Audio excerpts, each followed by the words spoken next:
Alright. Welcome back, friends, to another exciting day of Let's Playing Avendar on a Sunday morning. Let's see what we got here in the world. Currently in Avendar, there are 100 or more hill giants in Avendar. Okay.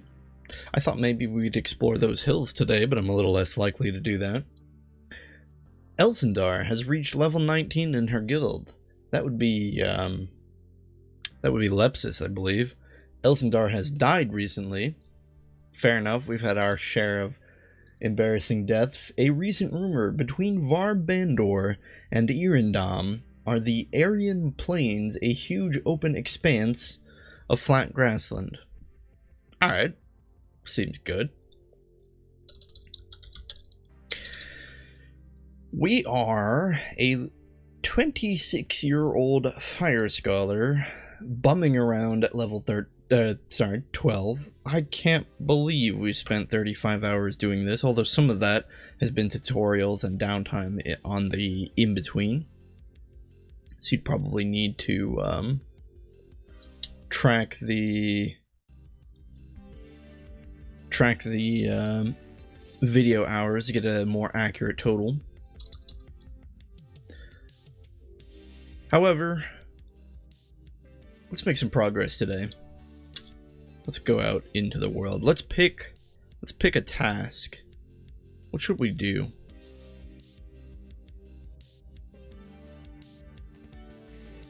Let's go explore Varbandor.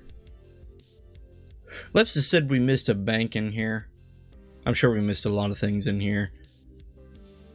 It would probably be a good idea to fully explore this area. So let's make our way back to town.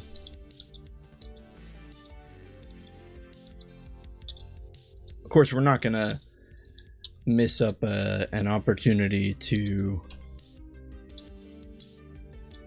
accept the charity of the monastery, which means we're gonna go over here and raid the pantry.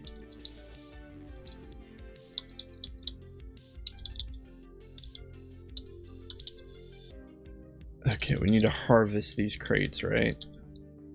Yeah.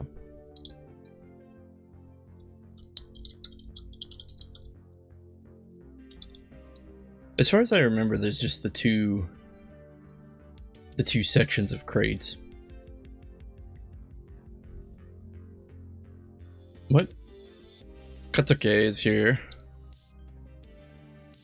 I'm searching for some new possibilities to make a remedy for the eye blood. Katsuke, we're just here to take your flower, buddy. Alas, we cannot go that way. Wait. Oh, okay. The map just didn't update.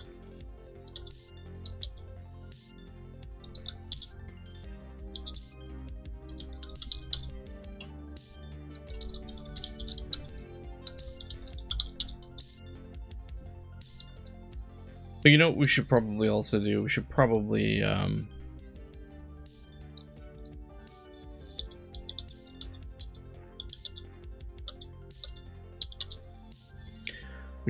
also go to the garden and take care of that. Oh, the door's closed.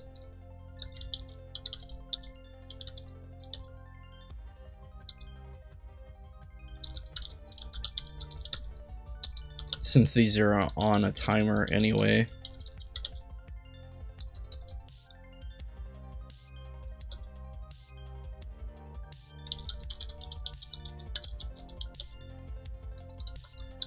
Oh, wait.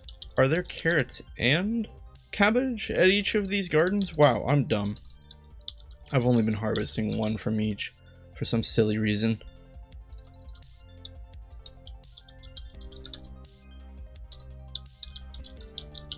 I didn't realize that there was both carrots and cabbage at each square.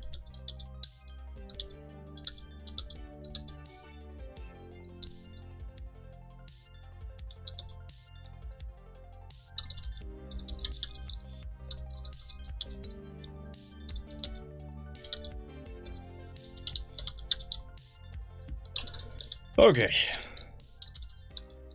I'm actually thinking we're probably pretty stocked up here. Yeah, quite a bit of food. I feel like we went so long being hungry that now that I don't know, it's like psychologically if you don't get a lot of something when you're a kid, and then when you get older you like want a bunch of it for no real reason. I feel like that's what we're encountering here. We spent so much time being hungry that now that we have an ample supply of food, I'm just like, we must take it all. Wow, getting pretty lucky on the searches.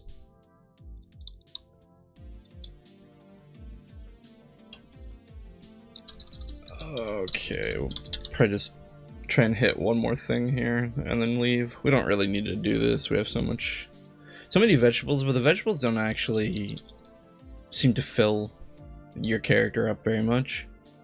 So I don't want to rely completely on them.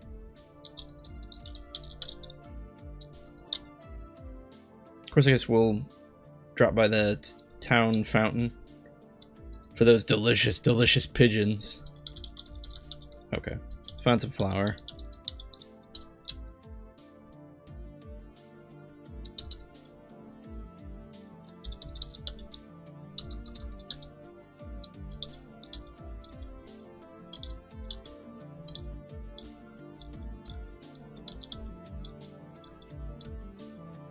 Okay, so we're in the city proper now. I guess we just start mapping out the zones.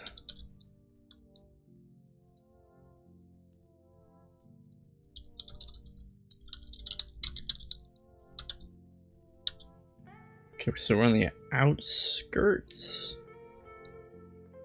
of Avendar here, I think. Yeah. I think we've already read this, but I'm just gonna reread it because I don't quite remember what it was. It was, you stand outside the southern wall of Avendar to the south. The twin forks of the river Dantaran curve eastward and westward, and between the silvery lines of water, a lush forested area is visible. In the distance, you hear sounds of commerce, yelling, and the noises of people working. Works for me.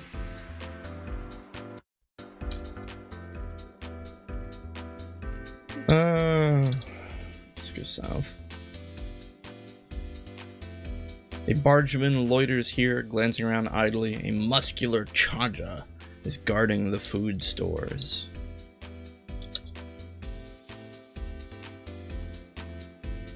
There doesn't actually seem to be much here. These all appear to just have the same description. You see how we have this blank area, right?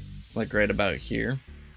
I think that's supposed to maybe represent the city walls, although there is a passageway south from there, so I don't know, that might not be true. Trying some new music this time. Okay. You're not really getting any new descriptions here, so I'm just gonna map this out. I don't really see a point in paying close attention to what we're doing. Kind of makes me wonder why any of this was created. I don't know, maybe there's a good reason. Because as far as I can tell, there doesn't even seem to be like any NPCs.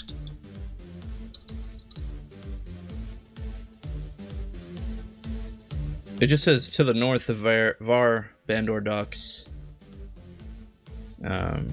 Bustle with activity. I'm actually going to turn off the... Well... I'm worried. I'm worried that when we go north, we're going to hook up with 112, but the mapper isn't going to recognize it. Maybe not. Okay, we've now entered the eastern docks, which I'm not going to read again because... Yeah, I was afraid of that. Okay, hold on. No, stop mapping.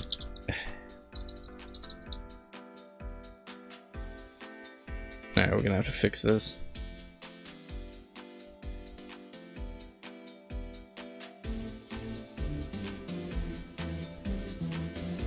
Okay, that's fine.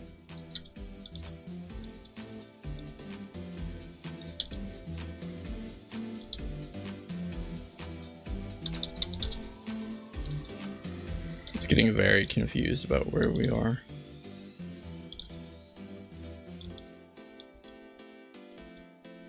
Very, very confused.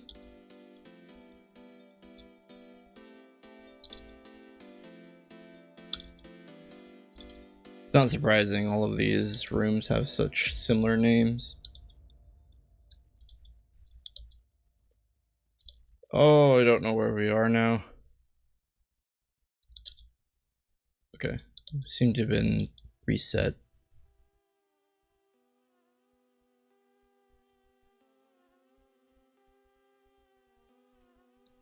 Oh, I bet part of the problem was we didn't add an exit to 391. Okay, we'll do it like that. That was probably not making the mapper happy. Alright, let's figure out where we pop into 112.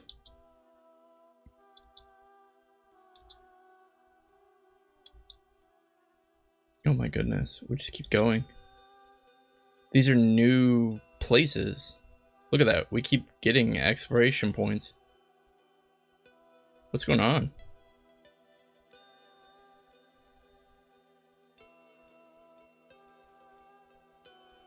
Oh, of course, because we've never actually explored the eastern docks of Avendar. Which means, oh boy. Which means this map is probably not accurate visually.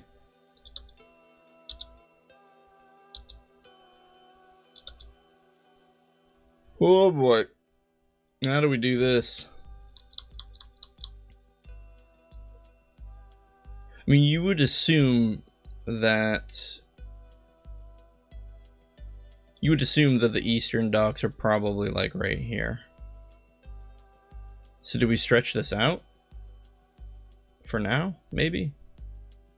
Maybe we just stretch this out like this.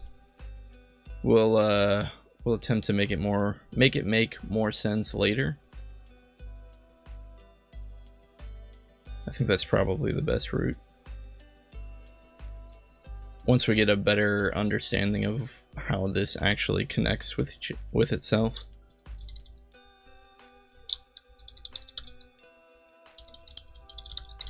Okay, so for now we're just going to take it on faith. Okay, Eastern Docks of Avendar. There is a merchant and a dockhand here, but again, nothing we haven't seen already. Merchant and dockhand. Citizen of Avendar. A coil of rope sits here. Can we take the rope? You get a coil of thick rope. Okay, we just stole some rope. Merchant and a citizen. An Aletheria dockhand strides here, heading for the next task.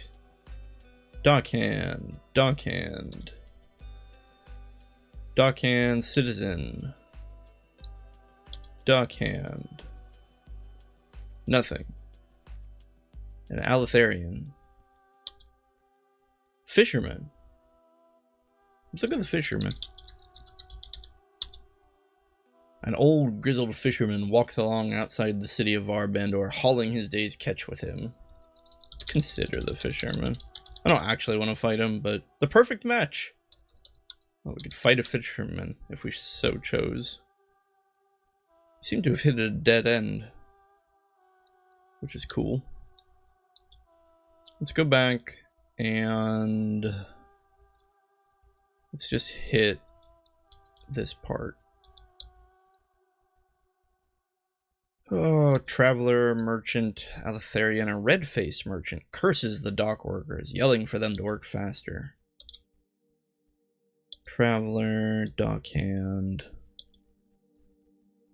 Not a lot here. Seems like a good place to be if you were a villain. I think if you were willing to kill these NPCs, this would be a great place for like say a Shudeni, or really anyone who wanted to play an evil character. The docks are usually a shady place in a lot of video games, right? Or at least they seem to be. I played a thief one time in D&D.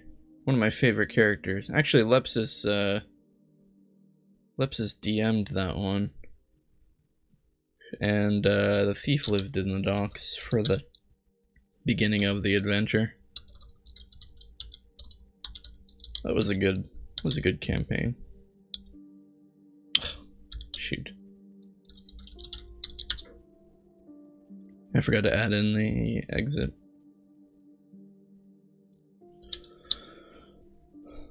It's gonna take a moment to fix. Okay, 400 goes here, and 400 goes to 399. The issue being I did not create a connection here. Might as well just manually connect it.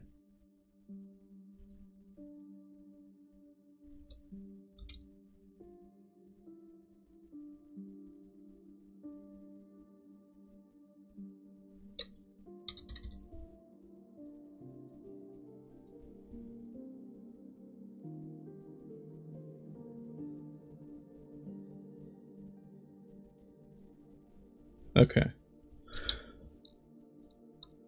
I think that should fix it.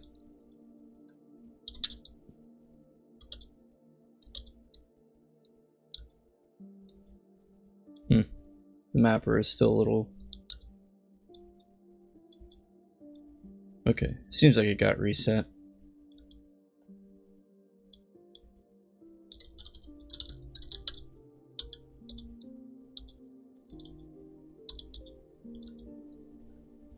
Looking good.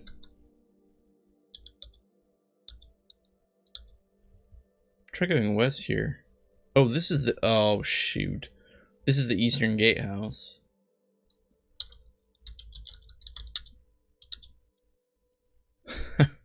Oops.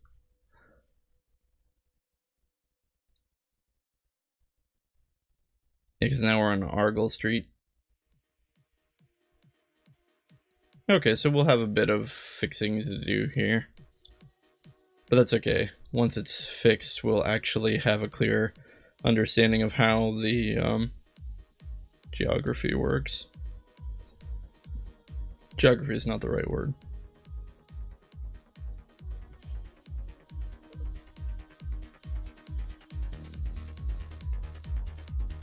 Okay, I think if we just take this and then layer them... Oh, it's gonna look ugly. Hold on.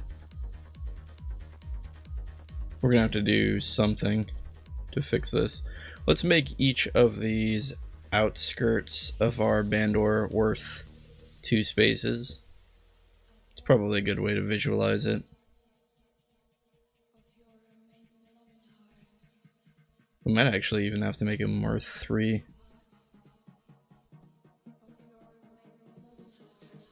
Yeah, maybe.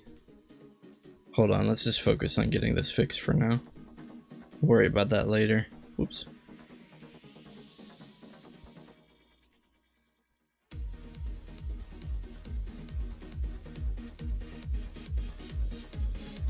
We'll make a couple of these worth 2.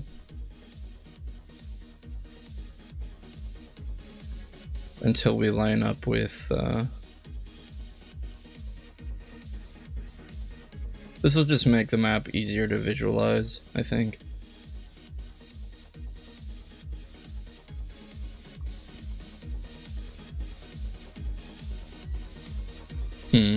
Guess we keep the corner like that. There's no easy way to make that look better.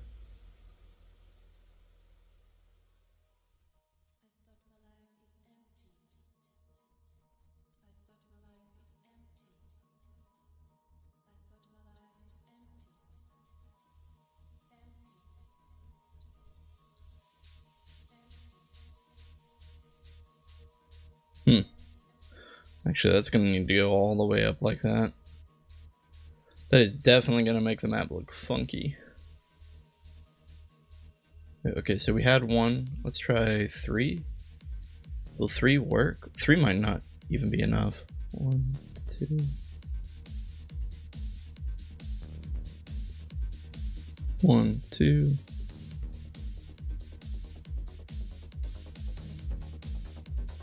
1, 2. 3 will be close enough.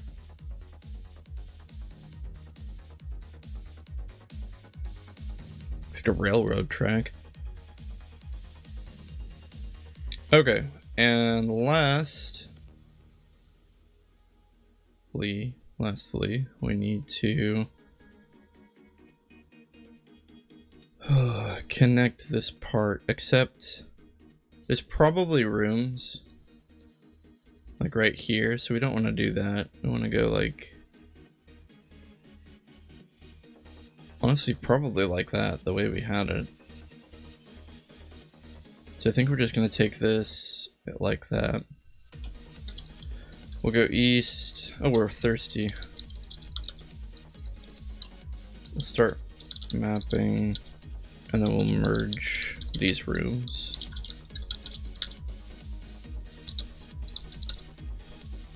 Okay. Alright. So we have the docks and the outskirts.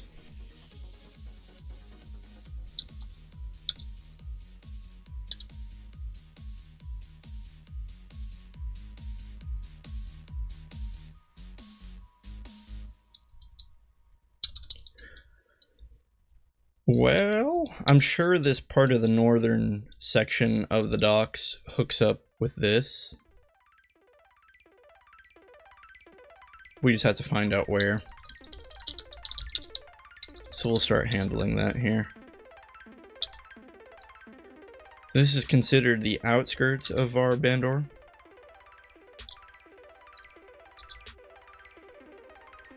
Okay, and here's the northern gatehouse, which is this room right here.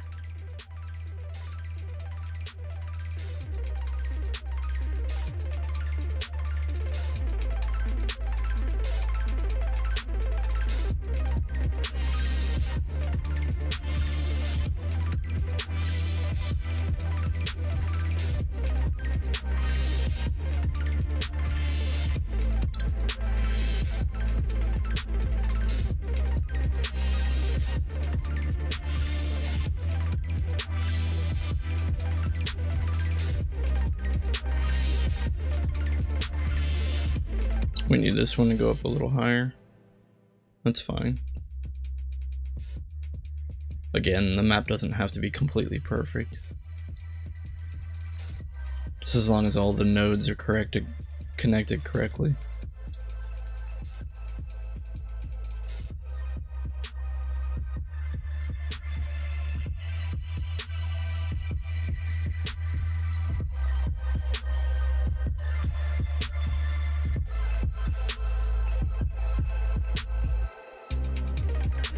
There we go.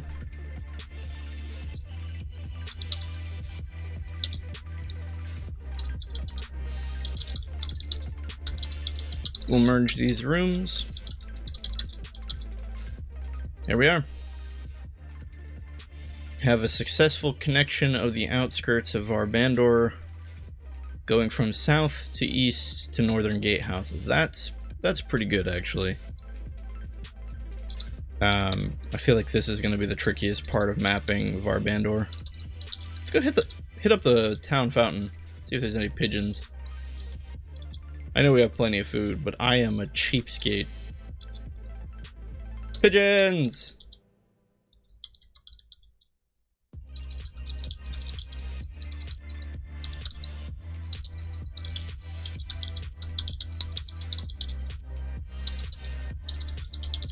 One of them dropped a heart. Seems good.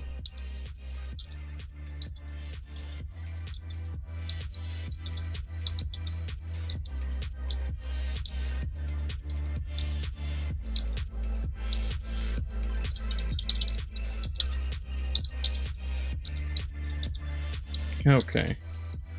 Let's get these other sections of the... Oh yeah, that's gonna have to be fixed, isn't it? Well, let's just go east one more time.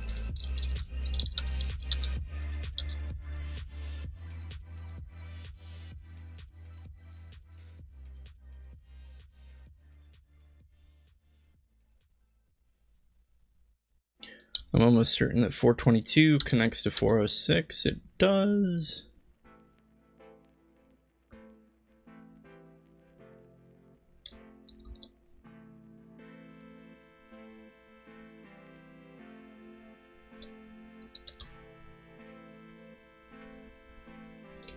That should fix any goofy problems we have.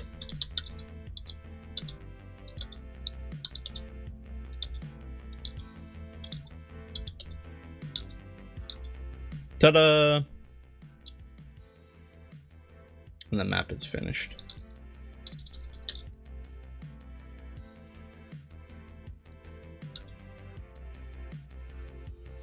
Okay, still in the outskirts, seeing things like fishermen, and actually not a lot of NPCs. There's a fisherman and a merchant. Now we're technically in the western docks. We can't go further. And what I'm worried is, yeah, okay, that's what I was afraid of. I'm gonna just stretch this part of the map out as well.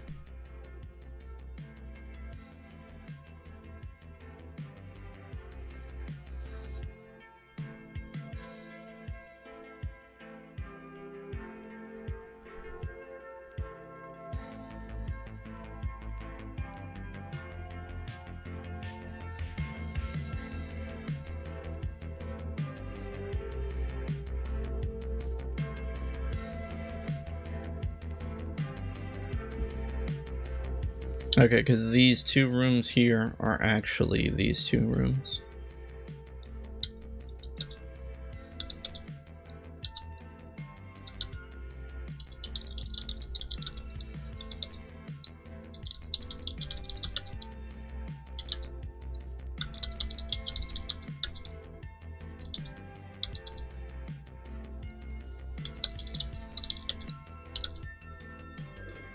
Okay. We'll make this look a little more visually appealing.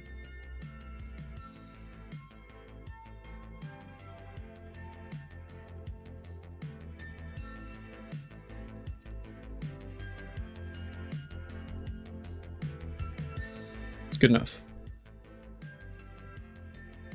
Oh, we shouldn't have done that.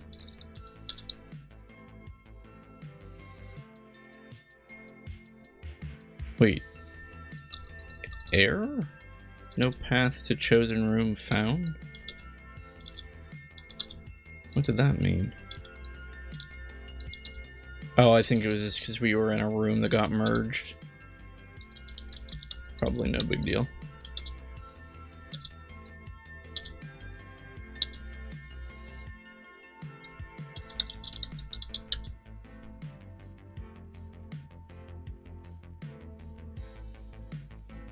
I'm so sorry, we're gonna have to manually connect these. Or, I think we can cheat. Hold on, let's move these up one for just a moment. And then we'll manually, or we'll automatically connect them.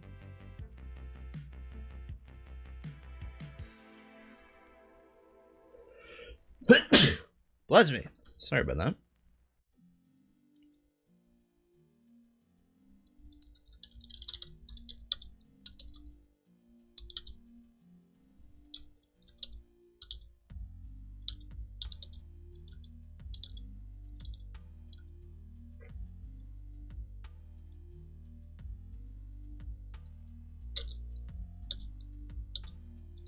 There we go. That's faster than doing it manually.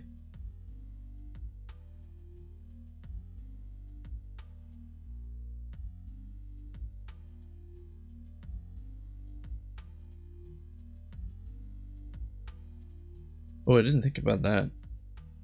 If we pull it down like that, it's gonna stretch the... I guess we'll just keep it as is.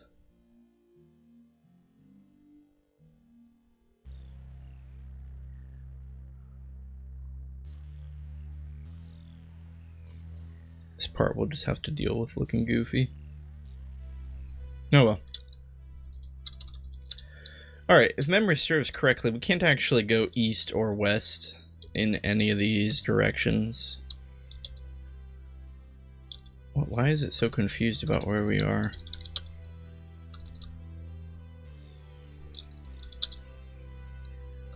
Wait, what? We need a boat?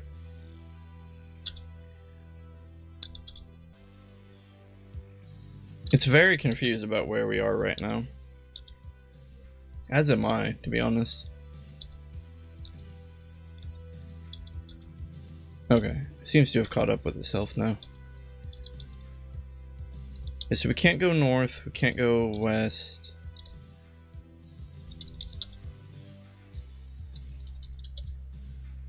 Seems like anytime we try and go in a direction where it says we need a boat to go there, it gets very confused. I'm going to assume we can't go in any of these directions, so I'm not even going to try it.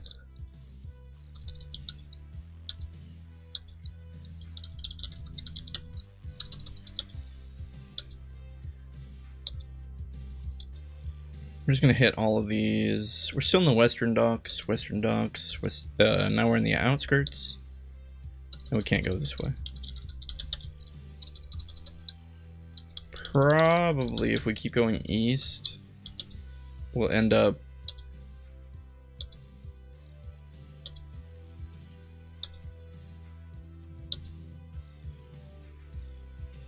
I was gonna say we should end up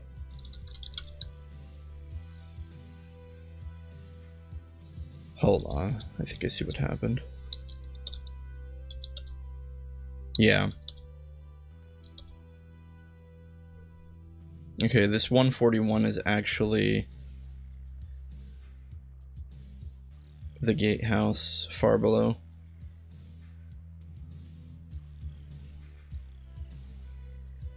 And that's fine.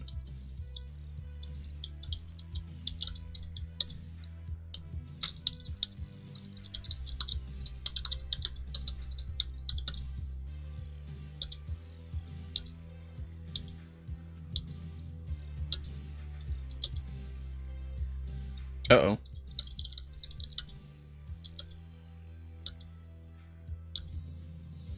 Great. Oh boy. It thinks we're somewhere that we're not. We're actually down here.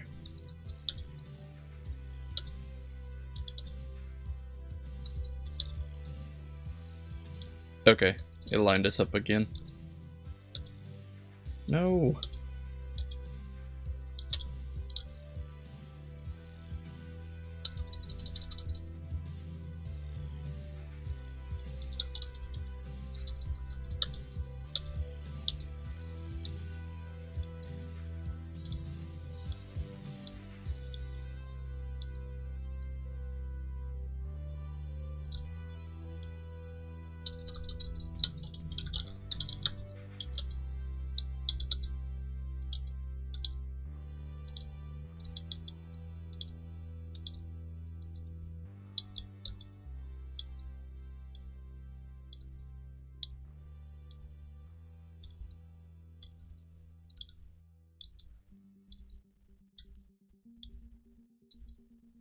Okay, that should be it.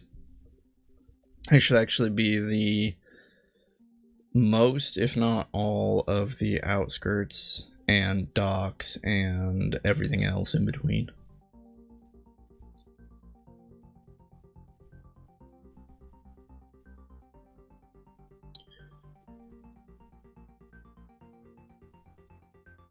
Yeah, because that's where the gatehouse is.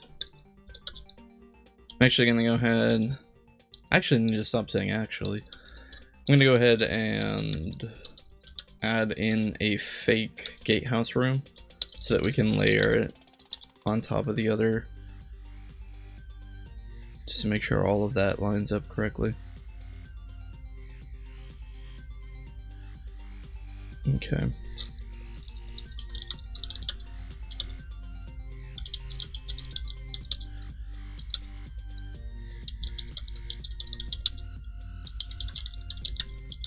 There we go.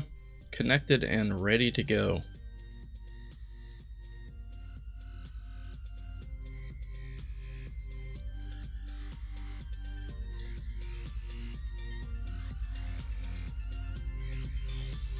We're gonna have to do 3 on these, just like before. So 1, 2. 1, 2.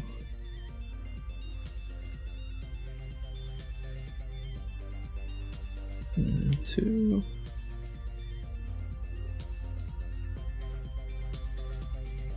1, 2.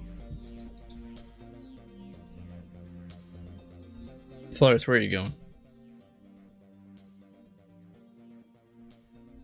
It's really weird. The wow, Varbandor looks so small when it's boxed in like this. It actually looks really tiny. It seemed like this grand expanse of a city, and now that we have the borders mapped out, it feels very confined, restricted even. But I do think it's funny, the eastern part of town here is very expanded, and then the western town, because we haven't explored it very much, it seems smaller. It's kind of funny. I'm gonna go ahead and preemptively scoot this out just 1 square, maybe a couple squares. No, I'll just keep it at 1 square for now, because I'm sure we're gonna fill in some stuff as we walk around.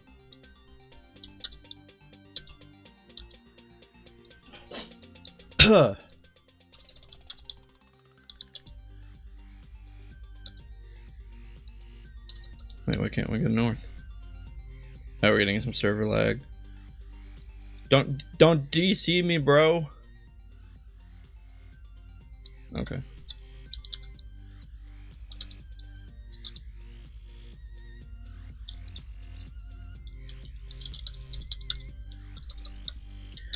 Alright, well, let's see what we got here. Looks like to the south and north we have closed doors.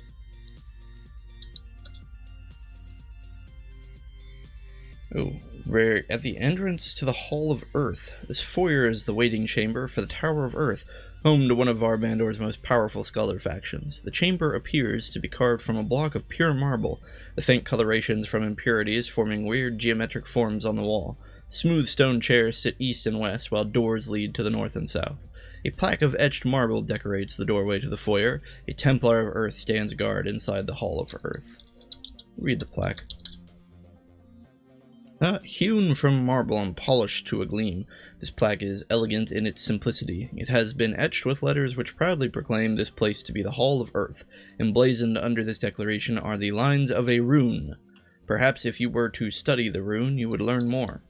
Alright, we'll study the rune.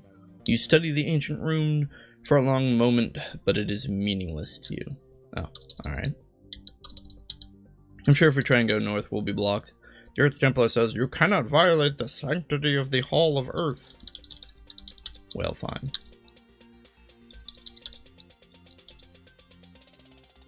Great. Great.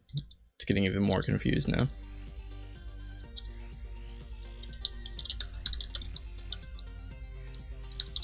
Open south. I'm sure this is like another school or something. Oh, it's not.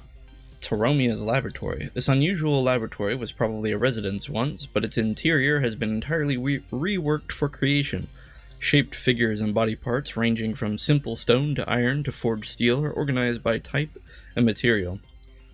Assembled but inanimate, statues stand in rows waiting to be granted the unlife for which the shop is so well known. A large counter is lined with tools and magic devices bearing runic markings of earth and void. The room's sparse decorations are lost amongst the statues, and the only exit leads north onto Arcano Street. Taromia, a composite of flesh, gear, and magic, shuffles about. Is this a golem factory run by golems? Taromia is, at first glance, not mortal at all. Many portions of her body harnesses. I think that's supposed... Oh, whoops, no, I just skipped a line. Many portions of her body have been replaced by interlocking metal gears, solid rods, and securing harnesses. Beneath her many artificial enhancements, she was once human, although if her transformation was willing or not is quite unclear. Her right arm, in particular, is entirely synthetic. A crackle of negative energy courses its central rods to animate its motion. With one eye covered by a prominent ruby lens, she both refurbishes disposable helpers for adventurers and instructs those inclined to her methods. Teromia is in excellent condition. Sounds like a scary lady.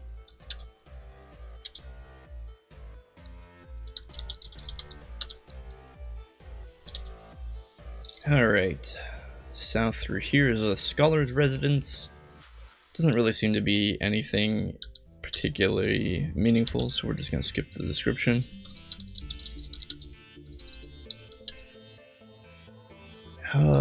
Thijardu's residence, a small, tidily kept residence built of grey stone. Thijardu's house is lined with bookshelves on all walls.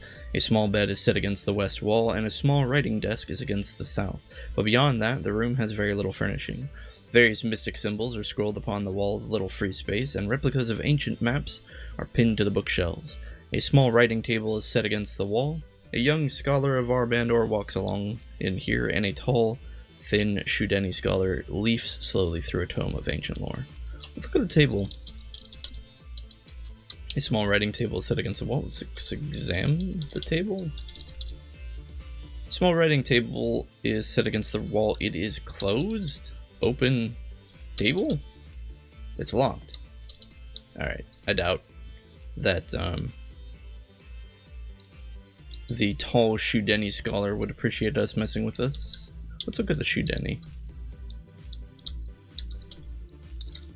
Thijardu of the Ythol Sept, Shudeni scholar of Void, is renowned for his studies of the epoch of the Great Void magics.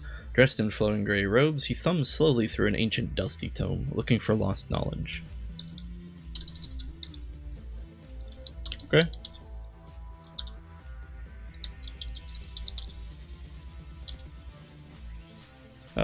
Here we find Yari's residence. The small stone house is comprised chiefly of large bookshelves stuffed with books, scrolls, maps, and sheaves of parchment. One large table is pushed against the east wall, covered with notes, scrolls, quills, and maps. A few short stools and chairs are scattered about nearby.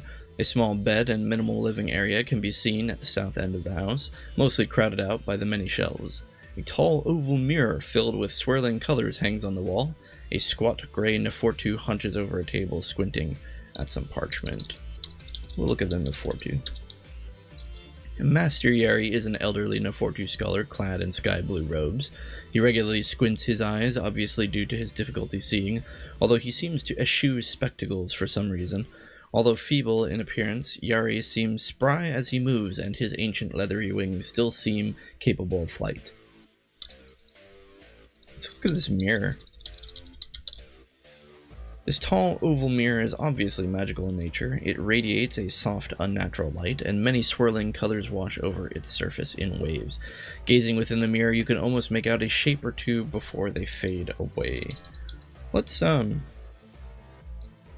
we do anything with this mirror? Let's examine the mirror. Gives us no different description. What if we search? Nothing. Alright.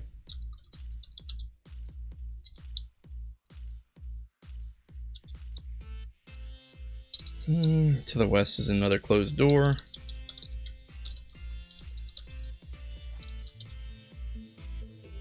Oh, we are in Irasa's residence. This moderately sized residence is somewhat unusual for a scholar's abode, in that everything is put away neatly.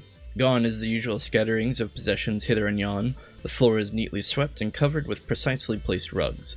The walls are expectedly lined with bookshelves, but each book seems to be categorized and in its place. A few floating globes drift about in midair, containing living ferns or flowers. Exhibiting a white aura, a portly Caladeran scholar is here carefully studying a scroll.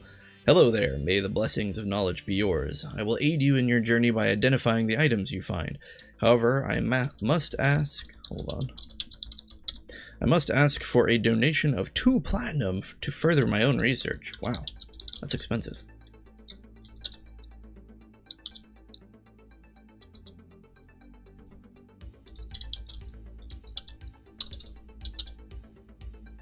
This is a light-filled room. This home has a comfortable bed set between two tall windows on the eastern side of the room, encompassed by a half-dome of marble. There is a thick, heavy rug that blankets the floor. The arched ceiling is a myriad of blue sparkles and swirls, and a sturdy wooden table stands in the center of the room, surrounded by 4 ladder-backed chairs. One of the windows is ajar and fills the room with a warm breeze. Otherwise, there's nothing in here.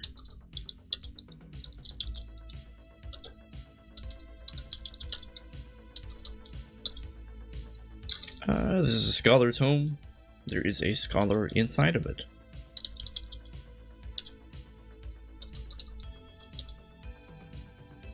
Shoot. It accidentally added a door to the west. Unless, hold on, close west? No, there's no door here. I need to remove this.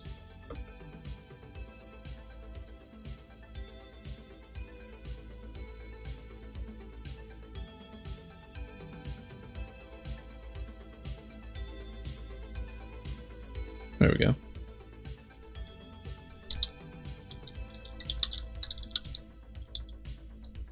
Okay, going west takes us to a narrow alley.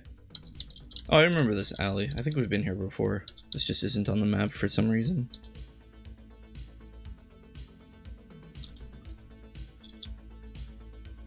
Okay, good. It actually lines up.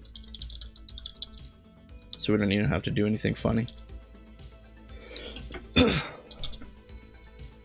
It is literally just an alleyway.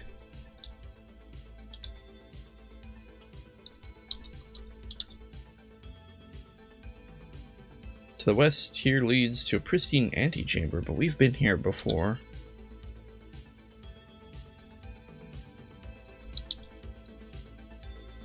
Oh, this is the...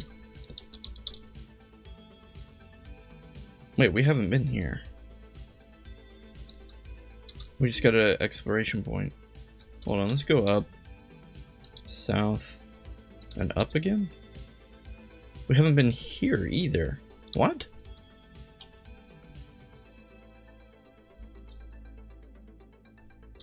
Okay, hang on. I'm gonna have to start from the beginning here. Okay, so... I'm just gonna skim this real quick. The symbol of a alchemical eye. And then going west, we find ourselves in an octagonal waiting room. This air of the stone chamber is laden with a variety of smells, metallic and harsh. The blank stone walls and floor of the octagonal room are spotless. Pale gray of the soft rock kept immaculately clean. Benches of the same stone are built against the base of the walls, allowing visitors a place to sit. An open archway leads to the north, to an octagonal stairway, and another leads into a chamber to the east. 6 symbols adorn the 6 walls of the chamber, not occupied by exits, and 3 symbols are blazoned on the ceiling. An angled octagonal stair descends from the ceiling here, assembled from black cast iron. I feel like we've been here, but it was giving us new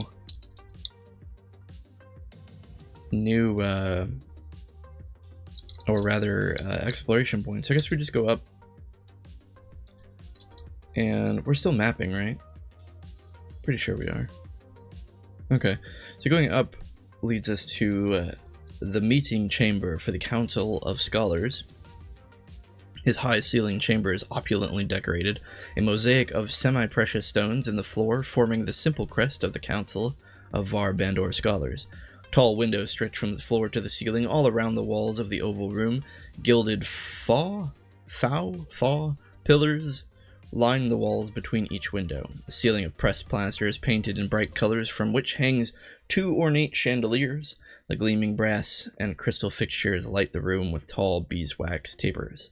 The walls are painted a rich orange red, and a long table of wood, polished to a glowing sheen, dominates the eastern end of the room. A cast iron stairwell curves its way down to the floor below, and the room continues to the east. I guess that leaves us going east. Again, we're in the meeting chamber. This high... okay, it looks like it's just the same description as before, so... Just seems like some meeting chamber for the Scholars of Avendar. I guess we're a scholar, kind of. We didn't officially graduate, but, you know. Oops, I didn't mean to go south, I meant to go down. We find ourselves in a dank stairwell. Oh boy, guys, it's gonna get dank in here. The air at the bottom of the stairwell is dank and musty, and the atmosphere is a bit stifled, an effect magnified by the relatively cramped space.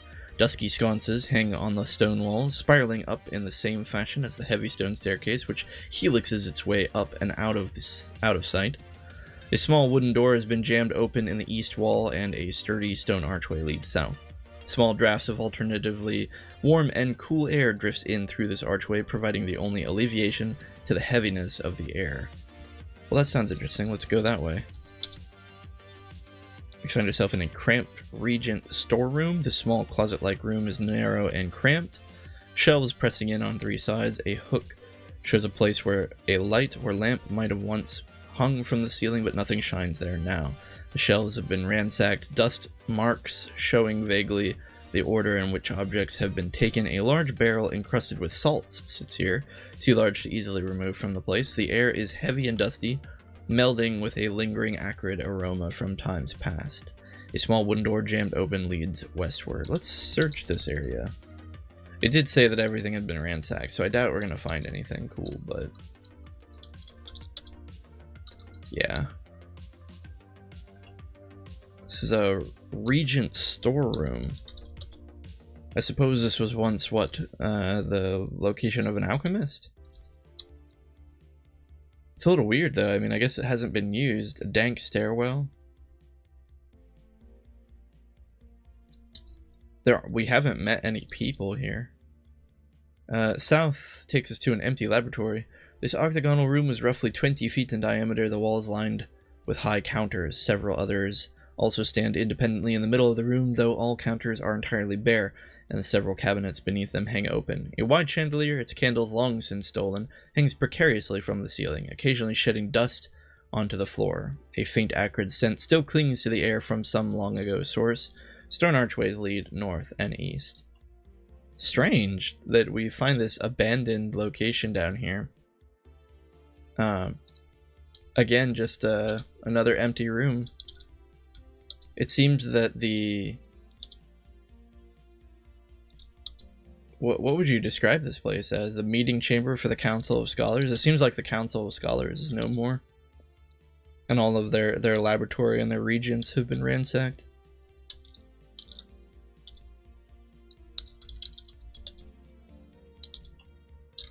Okay. Oh, I think we've been here. This is the room we'd been to before. This is the Void Tower. Yeah, because this is where we can go to learn new skills and stuff.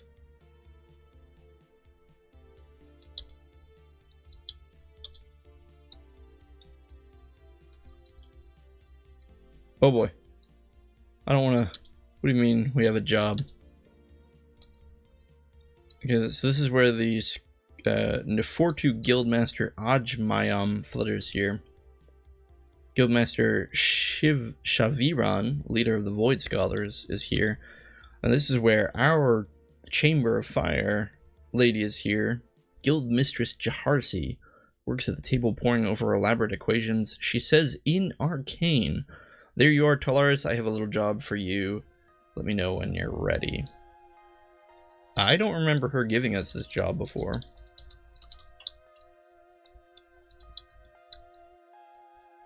I keep forgetting. Talaris is obsessed with the Mad Angel, by the way. I don't think I've really been mentioning that, but like, his whole motivation for doing anything, for going out into the world, for exploring things, he's incredibly...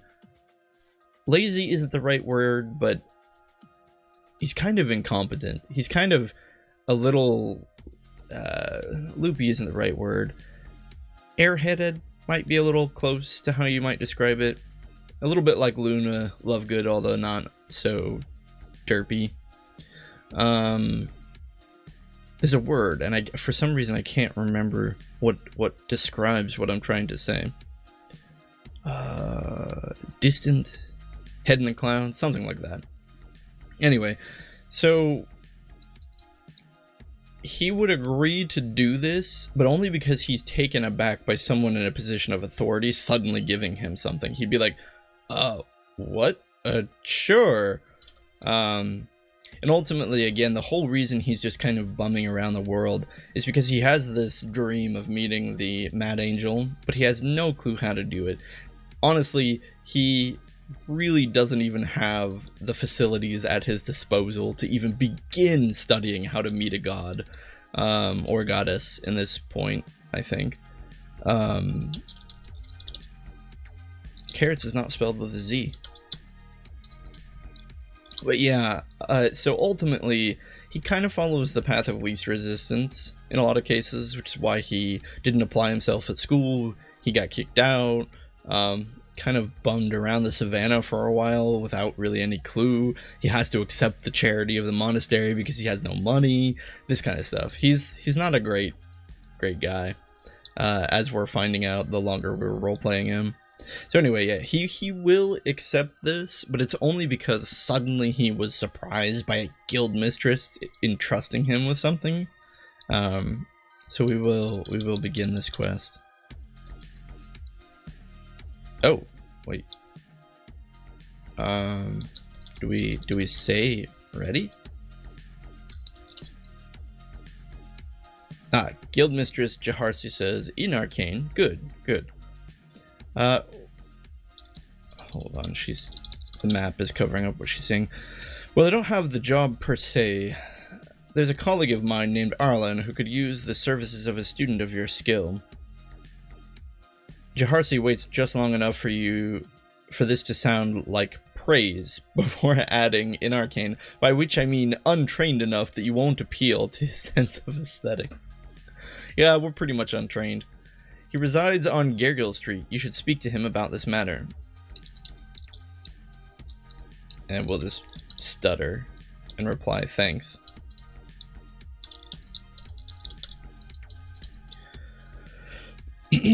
Okay. Where does this leave us?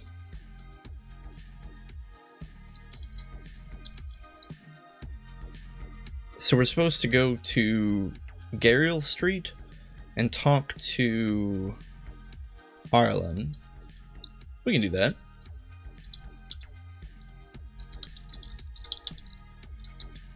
Gergil Street. I think that's the one on the west, right?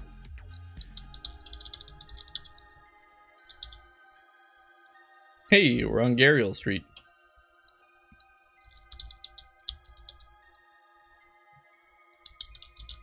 Gosh darn it. I accidentally added in a door by opening west instead of east.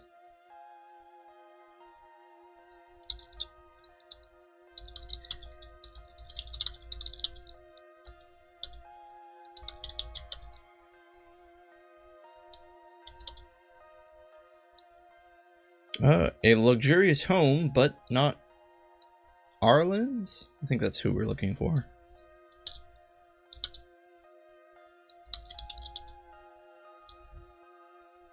A well-kept home. A neatly kept residence houses a single family, servants to the scholars of Avendar. The furnishings are relatively plain, but still well constructed and obviously expensive. The thick carpet covers the floor to the west. The house exits to Gergil Street. A fretful servant paces around the room. Again, we're not evil. I don't want to kill the servant, but I am genuinely curious as to the strength of the servant compared to Talaris. Seems like an easy kill. Next character we play, we gotta play a villain, so we can just ace everyone. That'll be fun. Okay, open east. Oh, here we are. A small residence. Description seems very similar to before. However, a slender Aelin scholar etches a design into a smooth wooden board. Arlen turns his head in Talaris' direction and just looks blankly for a moment. Arlen says at last in arcane, "Oh, you must be... Did Jaharsi send you?" Only because I'm afraid if we roleplay Talaris, the text scanner won't recognize what we've said. I am just going to respond yes. Otherwise, Talaris would probably ho and hum around about this. But We'll just say yes. Arlen nods fluidly and says in Arcane, if she believes you suitable, that is more than enough for me. Recently, a student of mine... I gotta hide the map, hang on. Recently, a student of mine terminated our relationship rather violently. He destroyed a great deal of property here and stole a platinum stylus. Obviously, cleaning up was only a minor inconvenience, but I was quite fond of that stylus. It's not worth much. It may be made of platinum, but it weighs less than any coin. Find and return the stylus and I'll reward you. If he has anything besides the stylus that interests you as well, you may do as you please. He's human, I suppose of average height and weight, brown hair, he's rather heavily tattooed. You could try Irendam to start, I believe he's from there. Irendam? We've never even found another civilized location aside from the Chaja, I think it was Chaja village? Hidden away in the forest of Nendor? What makes you think we can go to Irendam, old man? Let's actually look at Arlen. Is Arlen even a man? Arlen of the House of Rihajarl is an unassuming looking Aelin man. Okay, so he's an Aelin. Pleasantly brown skin with curly dark hair. And, oh, I thought the Aelins were bald. Aelins have hair? Okay, guys, Aelins have hair. I imagined them all as like really bald, pointy-eared bird people. He wears androgynously cut shoulder scholar's robes of charcoal gray silk, drawn over with fine flowing embroidery. He is renowned across artistic circles for his pyrographic pieces, primarily on wood, though known to experiment with other media such as leather or bone. Perhaps relatedly, he is also known among the local scholarly circles for going through apprentices at what most guilds would consider an unsafe rate. None have come from wealthy enough backgrounds for this to be considered worthy of greater inquiry. Aelin is in excellent condition. So I guess he doesn't get along very well with his apprentices. Okay. Well, let's check our tasks. Oh.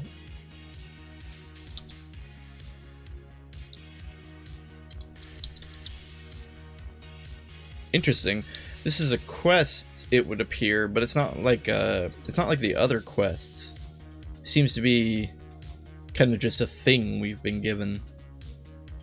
And we're expected to remember that we're looking out for a tattooed man in Irendam. Alright. I like that. I actually don't really like quests being tracked, to be honest. And I know that's like just an insanely popular thing, or at least it has been for several years now, but I really like a game that just says, hey, do this thing, and it's not like constantly nagging you and giving you status updates every time you do a little thing on it.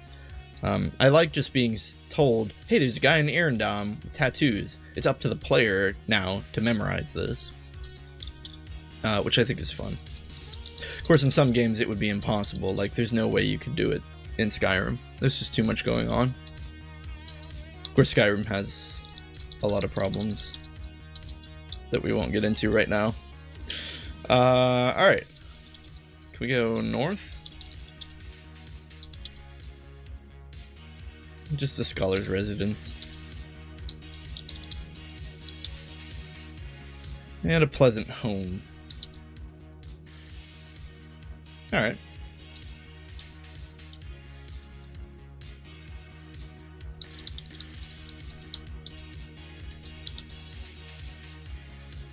We find yourself in, oh no, the antechamber. This is probably a place, yeah, we can't go this way.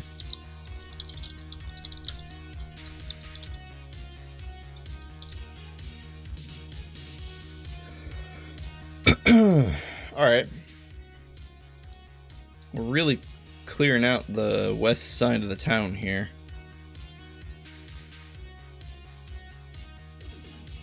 I think we're good to go. I don't think there's any... We fully mapped Gariel and Arcano Street. It's pretty impressive.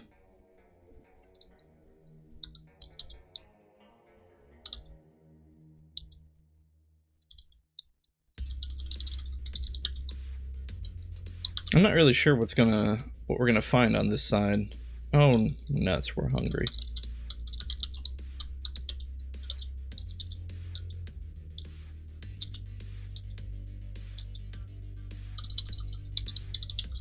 Oh, a meaty chicken leg sits here. Why are there four?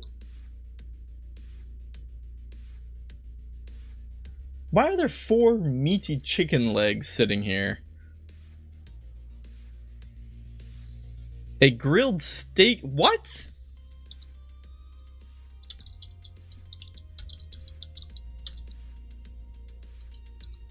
Awkward.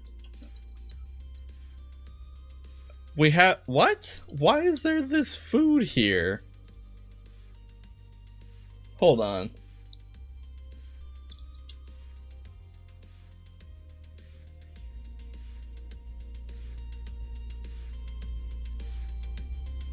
There are 2 characters adventuring right now.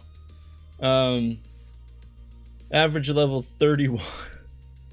I don't think, I thought maybe Lepsis left this for us, but he's not on right now as far as I can tell. If there are 2 characters averaging level 31, that means I don't think Lepsis left this. Well, we're hungry. We have so much food now. We don't actually need to take this random food lying around in the fountain.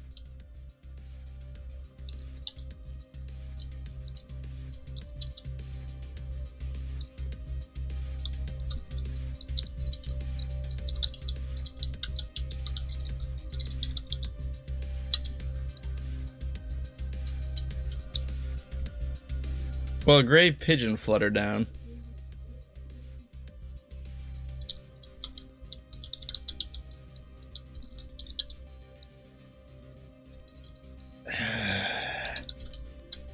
I don't know, guys. This seems like a trap.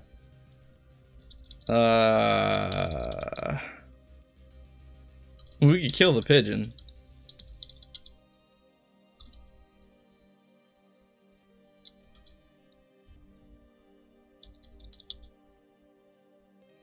Alright, let's cast armor. And let's cast wings. Cast burnout.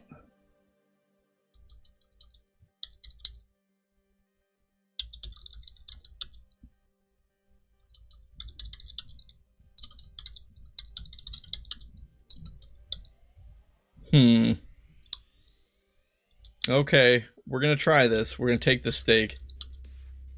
You take a grilled steak. Huh.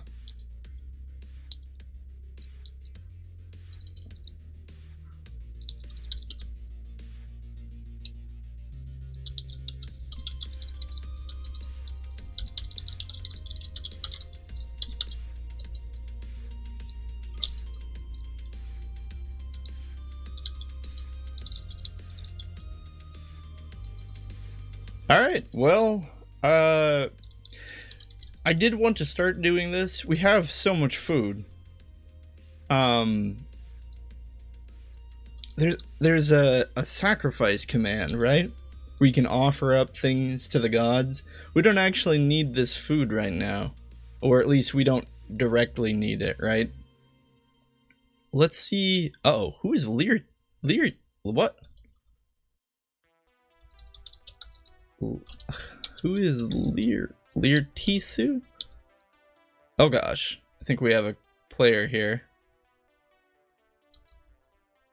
They tell Caladan Scholar.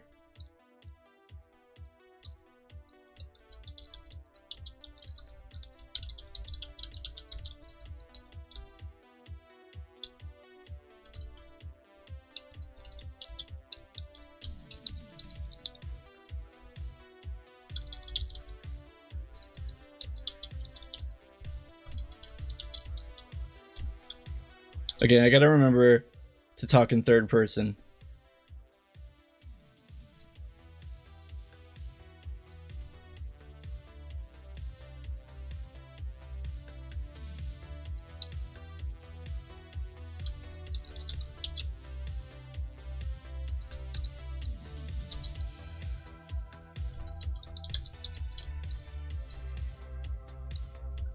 They said, hold on. I have seen quite some numbers of her guild, but mostly only flare bright and briefly. Well,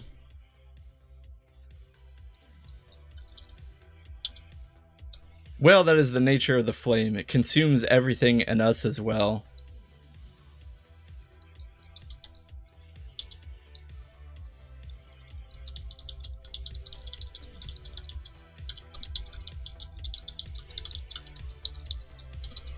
We'll say we perk up at the mention of flames and flaring brightly.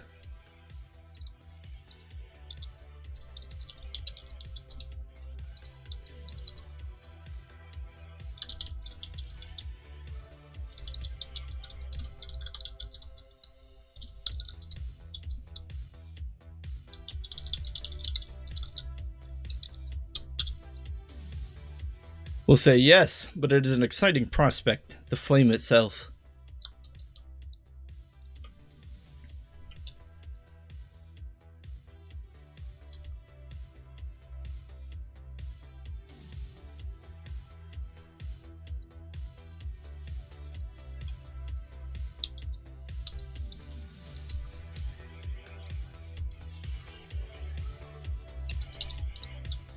We'll ask him if this food was his.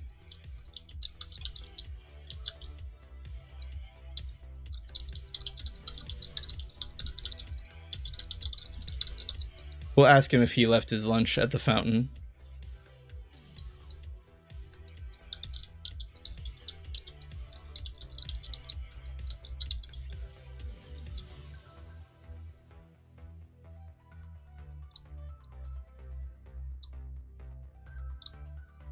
I am Leary too. I have been leaving ash on my trail for over 40 adventuring years. It never gets old. Not my lunch.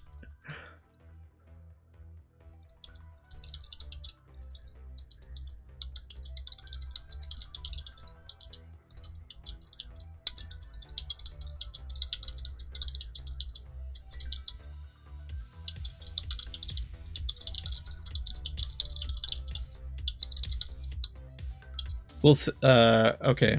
We'll say... That's impressive. We can barely keep our footing, it seems. We've made some friends along the way, though. Liritsu adds, I sometimes find poisoned food on the ground. Assassins in training, I assume. Never much trouble with healthy baptism of fire. We're gonna pale at that.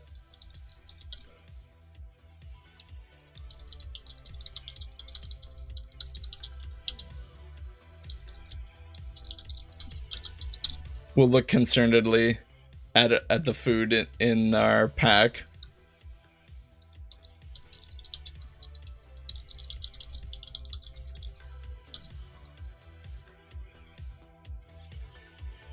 Friends, I've made some acquaintances over the years. I rarely get too close to anyone except in order to torch them.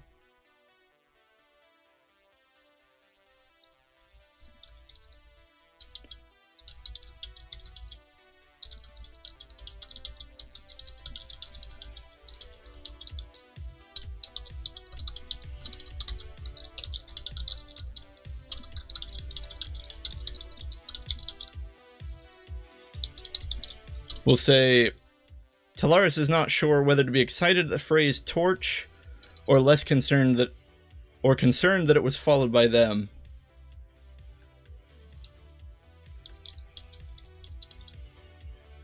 We'll take a, what's it called when you can't, an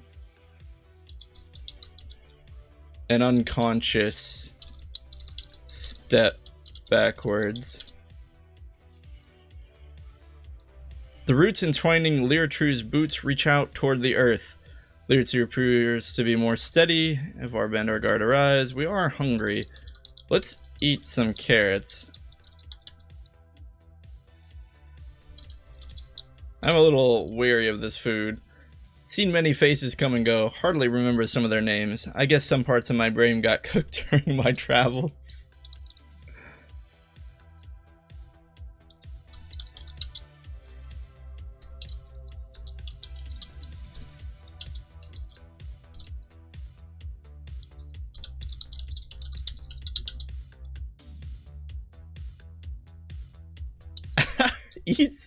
Cloudberry ice cream.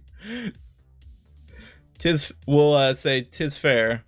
Life is full of things that are here one moment and gone the next.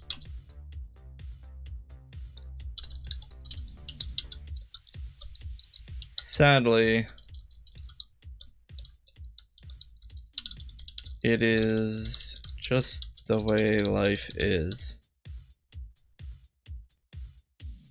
Found someone selling those creams in some village of Ether out there to the north.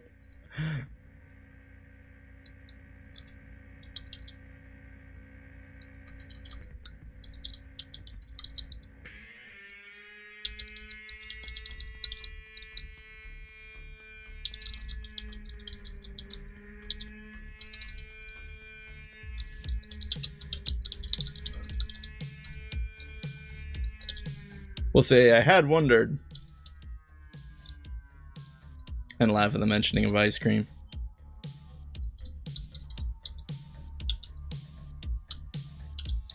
Liritisu. Oops. How do I say this? Liritisu.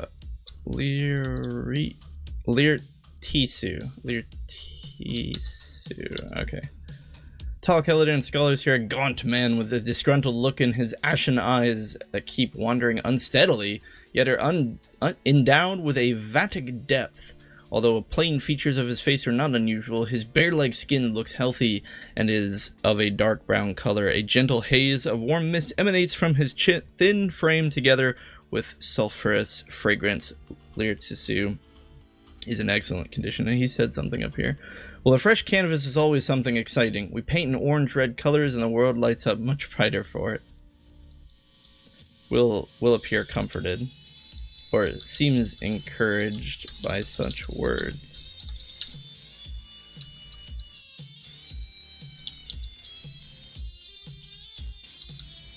Yeah, I guess you're right.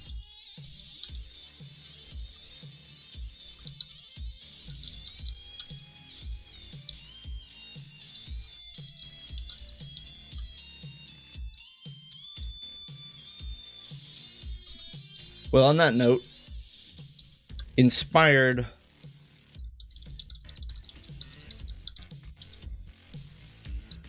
my favorite spell is a little more subtle, though.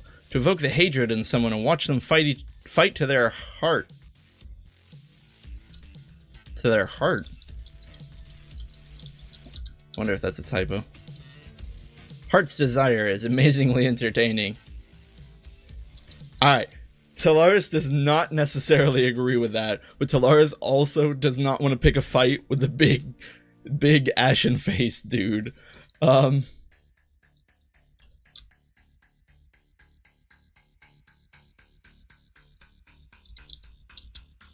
do we respond to that? How would Talaris respond to that?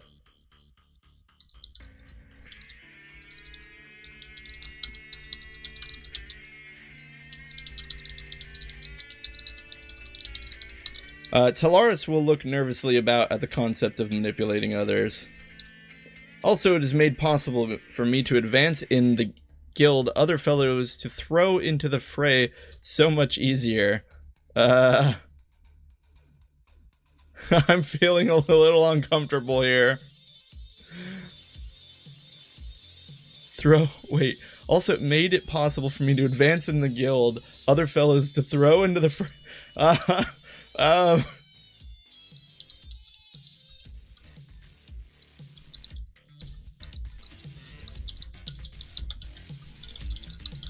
We'll just stutter. We'll say, Lutzer explains, just invoke their lust for battle. Try a few times, even if the spell does not work at once, and retreat to see them go at each other. Easy pickings.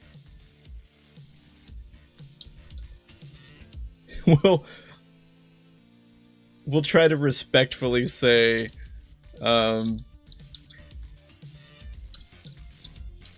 attempts to say respectfully, or attempts to sound respectful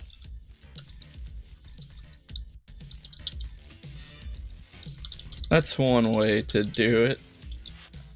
I suppose. Well, I don't know how to spell suppose. I'm a lazy person. Why spend my magic when I can just finish off the scene with my pyrotechnic display?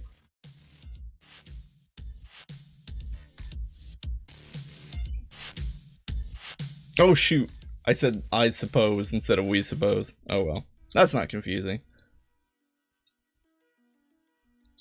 Alright, let's break off our conversation here.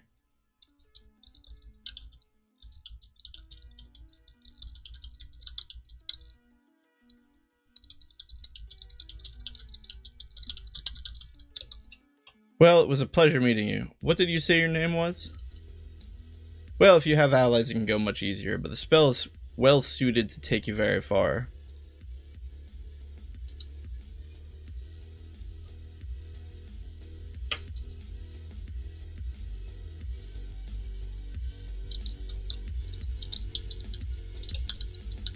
Nice to meet you, Lear Tisu.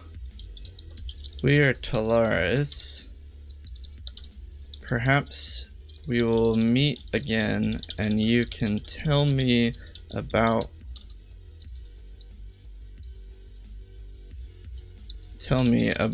your, or rather, you can tell me about, I'm sorry, I type slowly. Your accomplishments, or your newest pyrotechnic accomplishments.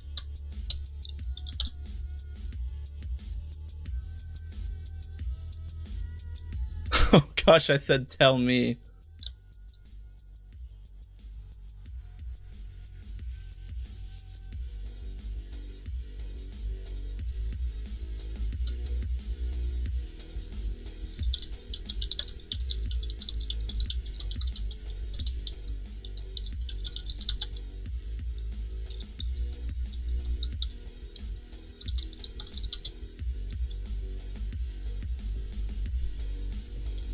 Lertisu says, I am sorry if I have already forgotten it if you mentioned it earlier. As I explained, the years have harrowed my mind a little.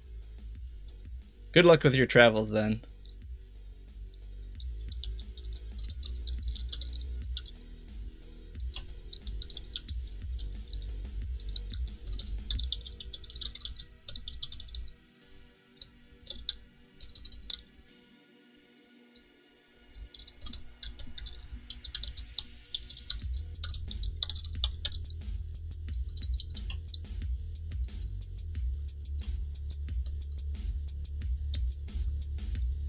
Okay, well that was fun.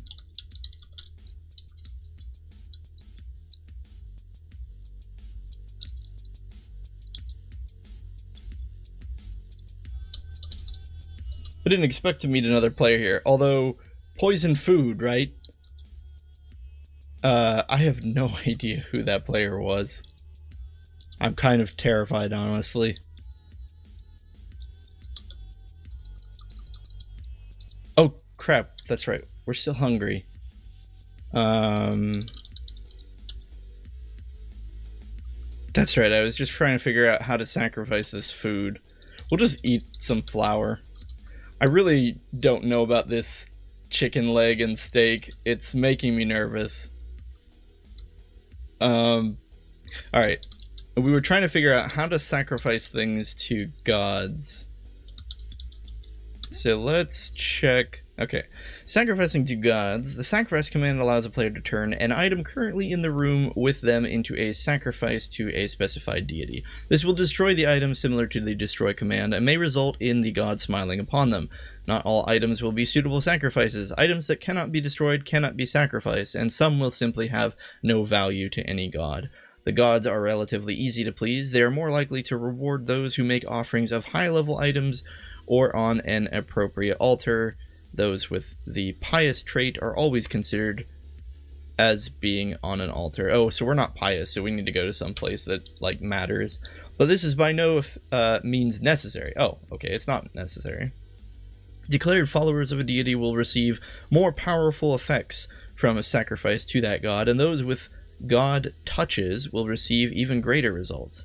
However, the gods are not jealous. One may still be rewarded by a god one does not devote one's life to, even if sigilled by a different god. Sacrificing may provide up to 2 effects if noticed by the god.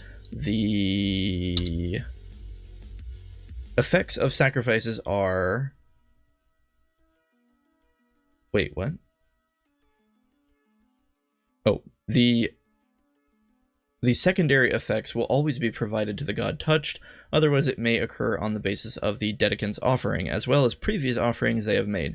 Some gods will cause these extra effects under unique circumstances instead. The effects of sacrifice are... Crap, I don't have... Oh, okay, so the Mad Angel's name is Allele. Oh, here we go. A bonus to charisma, the offered item will be metamorphosized by Allele. Okay, so we just need to... Wow, that's a lot of gods. Cool. So I guess we don't have to be at the altar. Let's drop some chicken. And we'll sacrifice the chicken. What's the syntax here? Sacrifice object deity. So we'll sacrifice chicken Allele. You offer a meaty chicken leg to Allele. Okay, and that did take it out of our inventory. Well, here's hoping this thing isn't poisoned. We're gonna eat one of these chicken legs.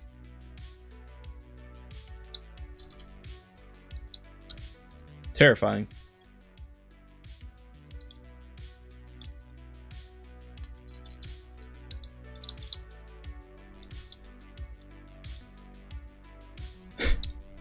It's like old video game logic has just taught me, right, to eat any and all food lying on the ground. But Leticia, just in case you do not. Oh, we have an out of character chat. Hold on, let's hide the map again.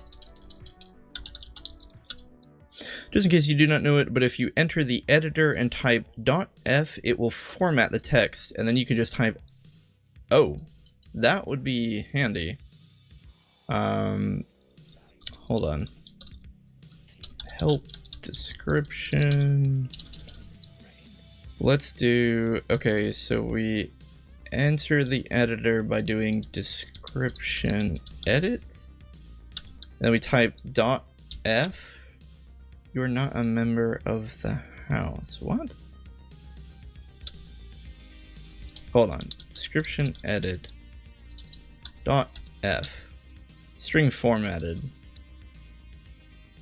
And then we exit with a tilde key, I think. Okay, let's look at Talaris. Oh, that makes it look much nicer. Okay, how do we...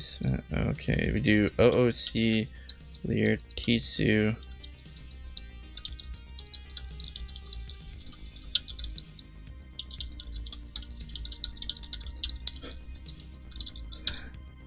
So we'll say, thanks a ton, that makes it look much better, because it certainly does.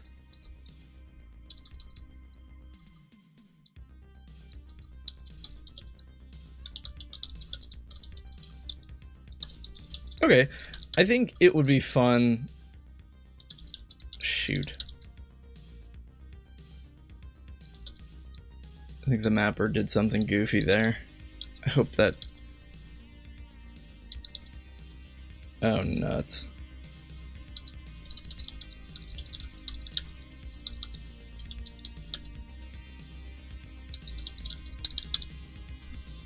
What is this?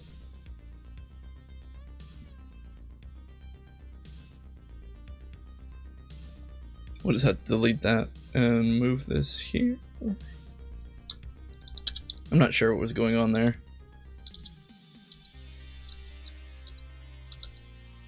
Okay, That seems to have fixed the problem. Nope. Wait, we got a message, right? Yeah, there are a lot of helpful little features. So it takes some time to learn.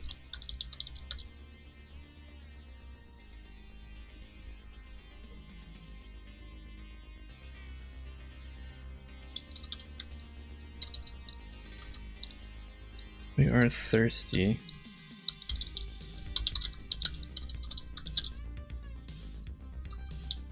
Okay.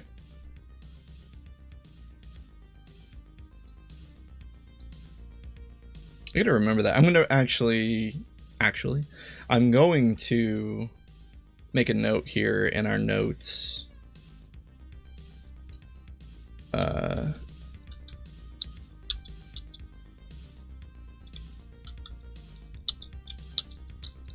Use .f in editor to format description. Okay. At the top of my list of useful commands are likely clear, corpse wear, and item return. What's item return? Item return. With this command, someone afflicted by buyer's remorse may return. Oh yeah, I remember that one. But what is clear? Oh, clear. Typing clear clears your buffer of any and all commands. Oh. Oh.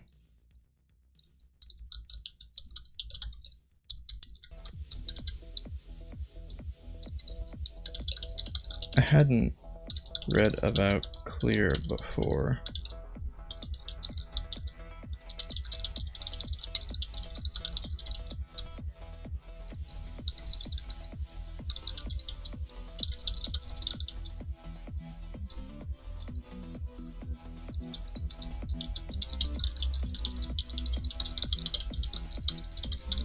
Okay, so basically, clear will clear your queue, and wait, while lagged. So that might be really useful when we're fighting. If someone lags us, because I know that's kind of a big thing about PvP in this game is people will lag you. So if you've entered in a lot of inputs and your character gets lagged, like someone bashes you and you're stunned, and suddenly instead of fighting you would much rather run away or something, then you can clear your... I'm gonna just test it out real quick. Buffer's cleared. You can clear your moves, that way you can react more to what's happening in a combat situation.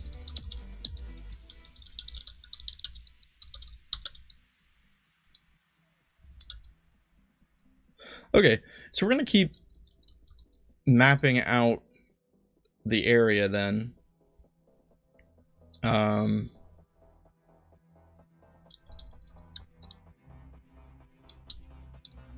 Talaris, I'm gonna write down Lear Tisu's name because I'm gonna forget that. I'm just gonna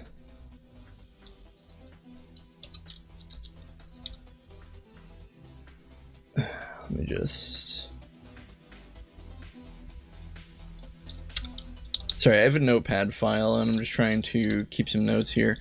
We'll write down Lear Tisu,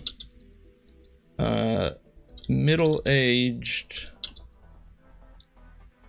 What was he? Was he an alien? No.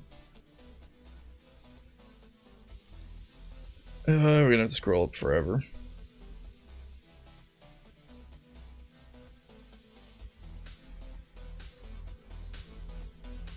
I know we looked at him at some point.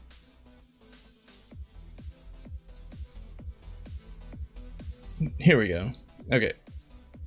It just says Caladeran Scholar. He had a runed bronze wing, a ring set with the crest of Krillin. Wait, Krillin? Is that Krillin? I think that's Krillin.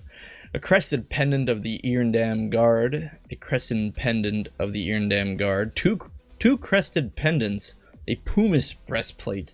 Glowing the crown of greed. Worn on legs? Something?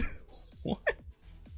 A pair of root-entwined boots humming, a pair of mud-covered gauntlets, a pair of decorative Kasejka arm guards, the leather cape of a griffin rider, an ice-encrusted leather band worn around his waist, the bracer crafted from a darkened hide around his wrists, wielded a living rose vine, and held the petrified eye of the basilisk. And floating nearby him is a miniature replica of a shield. I think that guy could have just destroyed us without a second thought if he wished. It doesn't say what race he is. It says man. And to be fair, we didn't define our race in our description either. Which maybe we should do. No, we did. It says a human male. I'm going to assume that that was a, has to be a faster way to scroll this. Hold on. There we go. Oh. Looks like Lertisu had something else to say. Yeah, it is. It is so useful to be able to abort the action queue, have a macroed key to the command even, because it is so useful. Oh, we will, once we figure out how to do macros at all. I keep meaning to make macros for, what am I trying to say? I want to do a macro for drinking out of the pack, but I don't know, typing drink jug really isn't that big of a deal. Anyway, we're gonna take notes. Lertisu, middle-aged human, loves fire, seems like a badass. Can I? No, you guys can't see the notepad. That's fine. Loves fire. Sorry, loves pyrotechnics.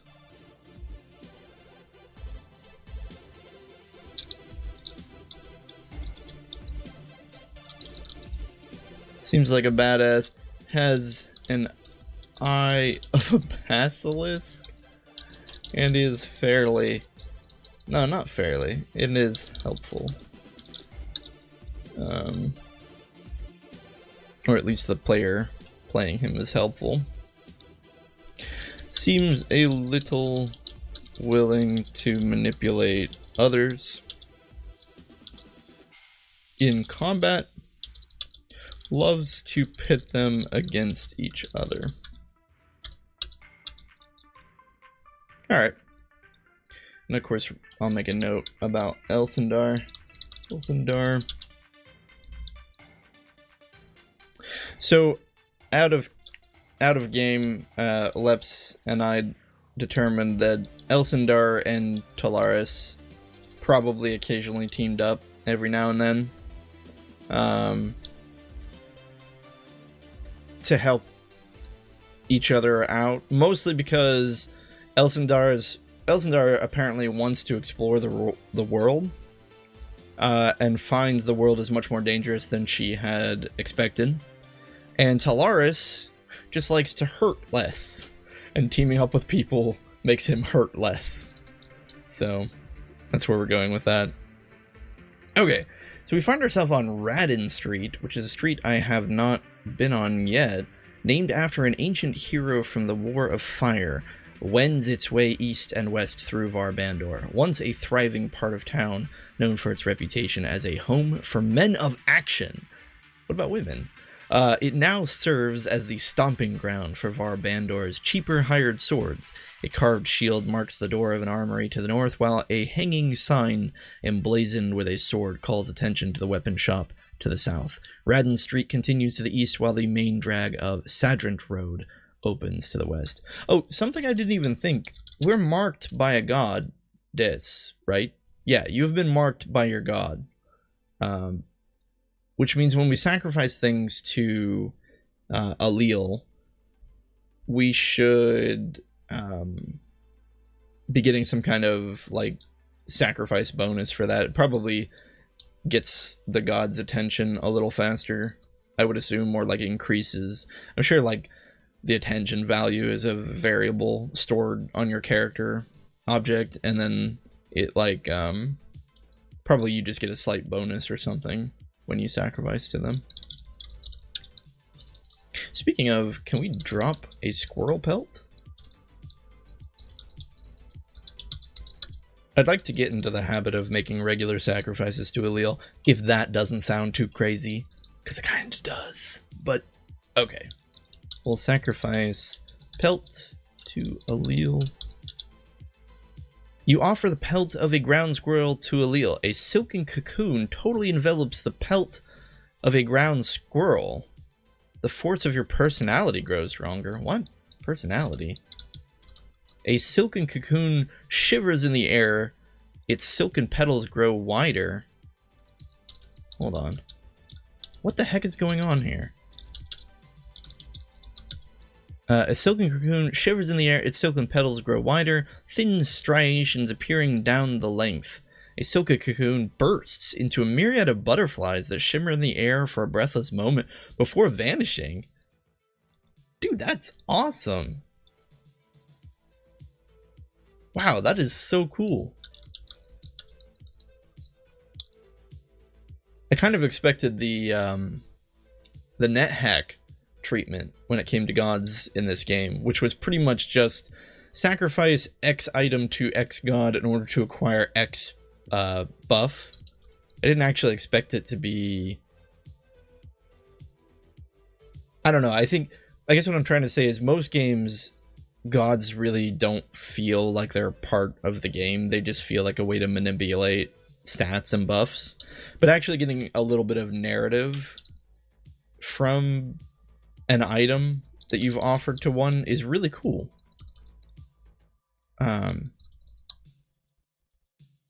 What's our hold on, check our score. It said our personality increase. Whoa, yeah, our charisma is way higher now. It's 20 of 14, or is it 14 of 20? I can never actually know what those parentheses mean. Yeah, I've got no clue. Anyway, maybe the number on the left is the number that we actually have, and the number on the right is our base stat. That would be my guess. So normally we would have 14 charisma, but because Allele blessed us or whatever, we have 20. Cool. Okay. North is the Saurian Armory. This armory is unusually hot, presumably both because of the kiln against the shop's north wall and because of the tastes of the clientele. Dude, I love Saurians. Saurians are so cool. I was pretty close to playing a Saurian. An anvil sits prominently near it, with a variety of tools strewn... Stone? Okay, is that a word? Hold on, I gotta look this up. I think it's supposed to be strewn, but I could be wrong. Stoon. Stoon is not a word. Strewn is. It's probably supposed to be strewn. Okay, where are we? With a variety of tools strewn haphazardly about the room, examples of the shop's unique wares hang from the walls, the mounted skull masks and intricately carved metal plates leering from the aging walls. Various hide and bone fetishes serve as the room's only other apparent decorations, giving the entire affair a bit more of a barbarous feel. The floor is marked by small scorches where still hot metal made a lasting impression upon it. To the south is Radden Street and the far cooler air of the city. A huge red-scaled Siren's blacksmith tends his shop. Dude, I love Sirens. A huge red-scaled Siren, Yistheth, bears the lustreless... Okay, I don't know what that word means. Let's define lustreless. Lusterless. Wait, is that another typo?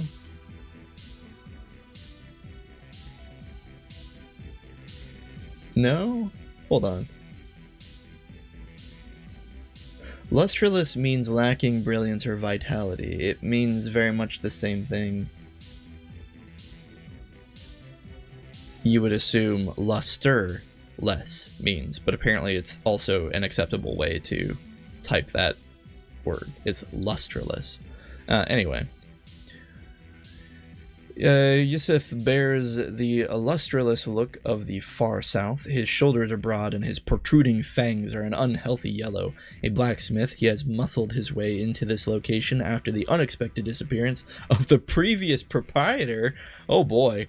He is noteworthy in that the armor he prepares is specifically suited to other Syrian, miming the styles and aesthetics of both Sithis and the Crimson Sands. His front claws are blackened and damaged from his time working at the forge. Despite his brutish temperament, he seems to do good business on Redden Street, enough to keep the Merchant Council happy.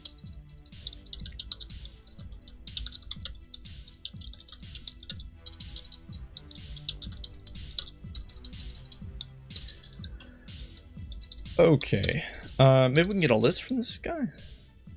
We can't afford anything he has to sell, though. Let's ignore that. Keep going. Nope. Pigeon! Kill the pigeon! What? Hold on. A gray pigeon is dead. A gray pigeon splatters blood all over the ground. You get a Vorpal necklace from the corpse of a gray pigeon? What?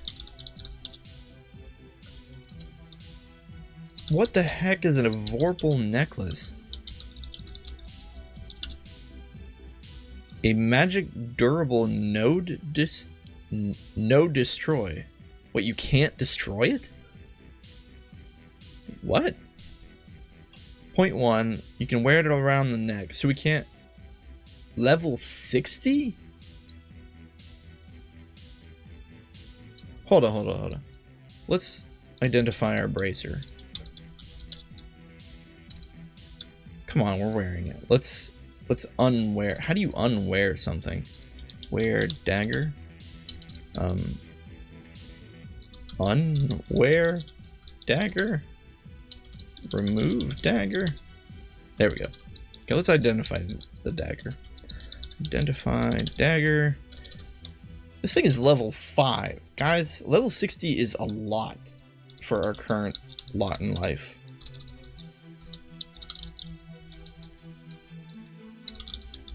Why did we get this from a pigeon? What does it do?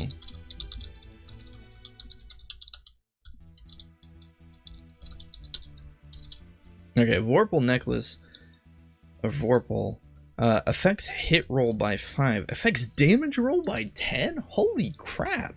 That's a lot, right? What's our... Can't we find our damage roll? Our hit roll currently is 10. So if we increase that by 5, that's a 50% increase. And our... Oh my goodness. Our damage roll is 5. If we increase that by 10, that's a 200% increase. My goodness. Got this from a pigeon. Wear pigeon. Let's wear this thing. Oh no, what? You stop using a light wool scarf. You wear a Vorpal necklace around your neck as you don the... Oh my gosh. Hold on. As you don the Vorpal necklace, the loop contracts with a snicker snack and your head flies free. You have been killed? What? What just happened?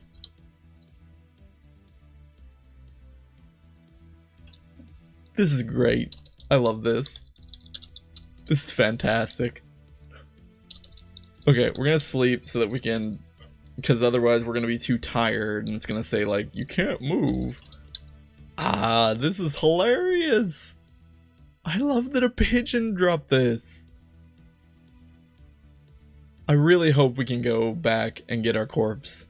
Because that's just too good. I want to hold this Vorpal necklace. That is so good. Oh my goodness. I love that there are still games out here that aren't afraid to do crazy stuff like that. From a pigeon! We got this from a pigeon! Okay. The splattered brains of Talaris are lying here. Oh my goodness. Our head came off and our brains just splattered everywhere. Oh my goodness. Oops. Oh, I hope the Vorpal necklace is still there. I mean, it should be, right? That was... I love that every time we play it, we find some ridiculous way to die. First, like, 2 sessions ago, it was the dragon. Last time, it was the trees. And this time, it's a Vorpal necklace dropped from a pigeon. I'm not gonna let that go. The fact that we got it from a random pigeon walking around. I'm imagining this pigeon, you know, it's like a magpie. It's just attracted to shiny things. It goes over and gets this necklace. It's carrying it around. We just see this pigeon. We immediately kill it, and we're like, "Oh, look, a necklace. Well, this looks pretty powerful. Let's just put it on." Immediately, we get decapitated. Oh my goodness.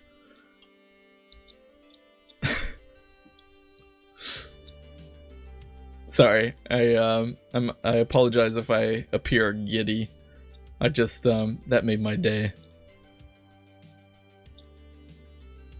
I gotta tell my wife about that when she wakes up.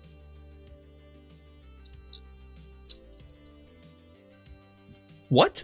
You get a bowl of cloudberry iced cream from the corpse of wait, what? We can't carry that many items. I'm a little confused.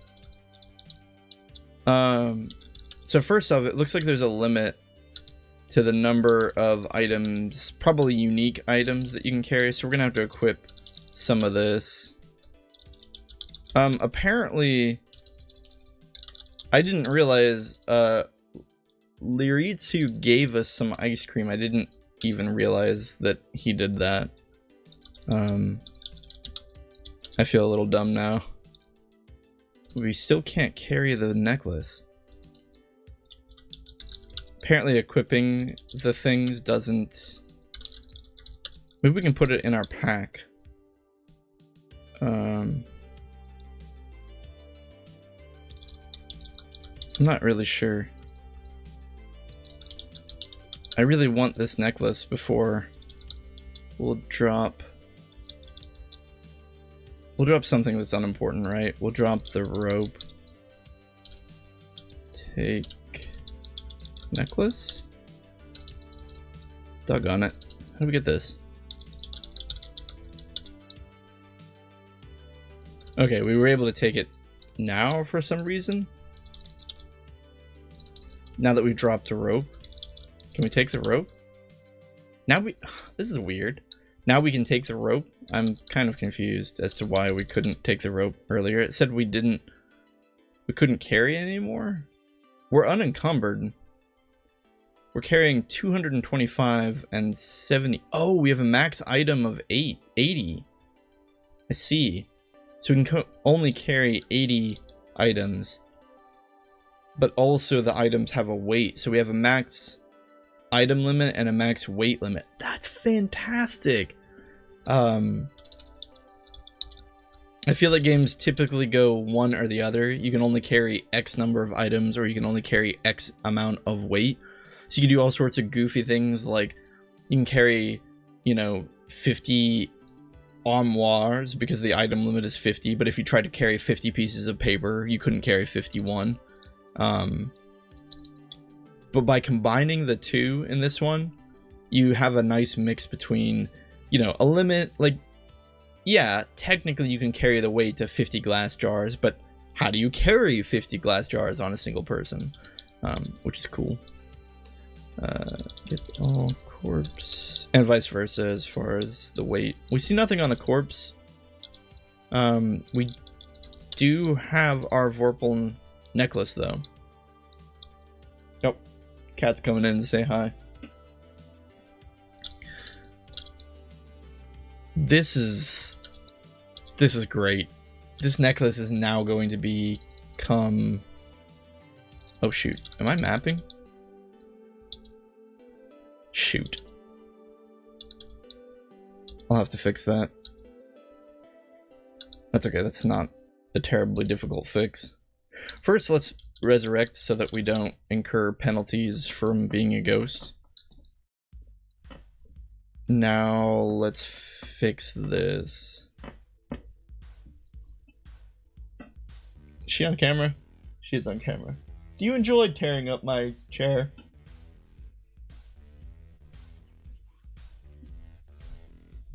Okay. Alright, 55 needs to go to 40 on the south.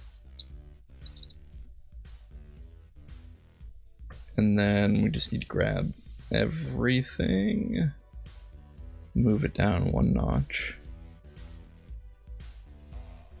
Alright, wasn't too bad of a fix. But seriously, okay, Talaris now guards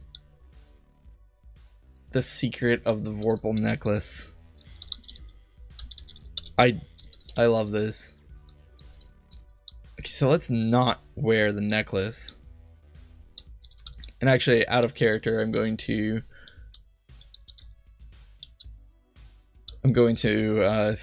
thank Lirtisu for giving us some ice cream.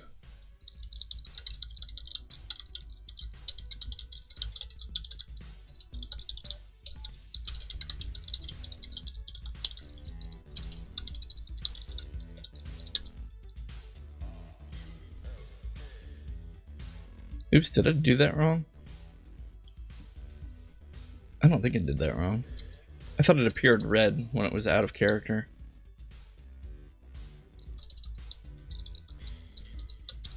What's the syntax for out of character? And then Lirtisu. No, I did that right. That's fine. Oh. Okay.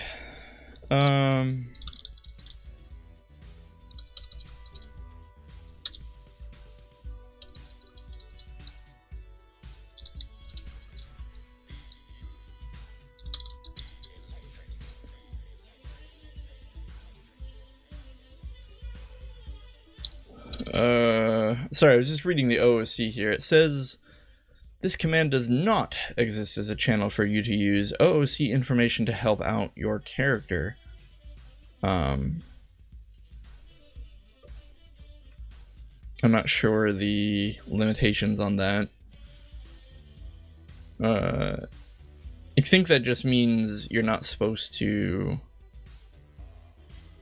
Example of bad usage. Jolin and I ditched the Yathol daggers by the Griffin for your newbie. Oh, okay. So it's like strictly speaking, like as a way to manipulate the game. So us getting help or giving help by teaching how to play the game, OOC is completely acceptable. I have a bad habit of taking everything literally, so when I saw that, I thought that meant you can never use OOC to help anyone. But, okay. Back to reality, or should I say fantasy reality. We can't destroy the necklace, I noticed, because it has the identify Vorpal. Because it has the magic durable no destroy.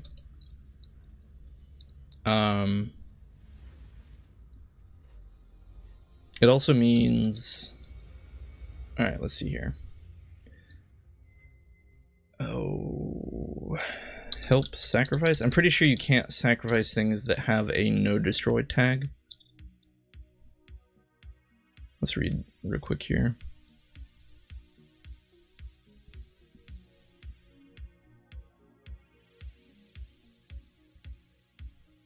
Items that cannot be destroyed cannot be sacrificed. Yeah.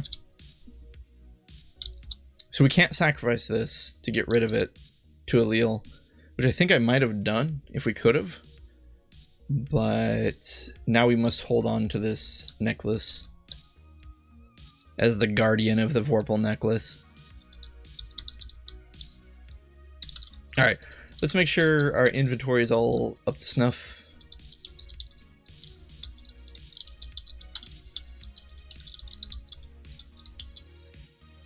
I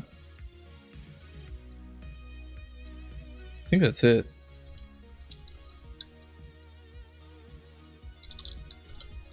How do you check your equipment? Here we go.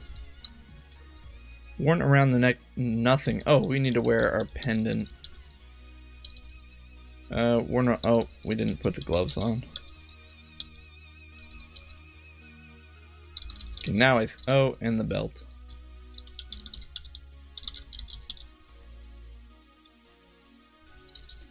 Thought we put the helmet on.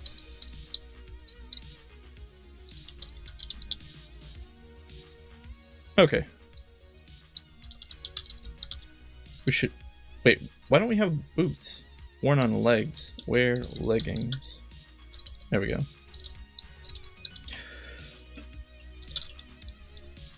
Since we know that we have a limit on the number of items we can carry, let's eat the peppercorns.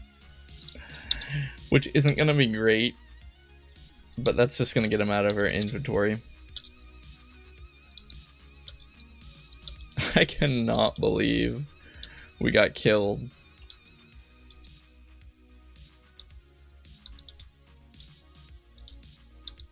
By a Vorpal necklace. I love it. Let's kill this pigeon again. Maybe we'll drop another death. Ah, pigeon ran away.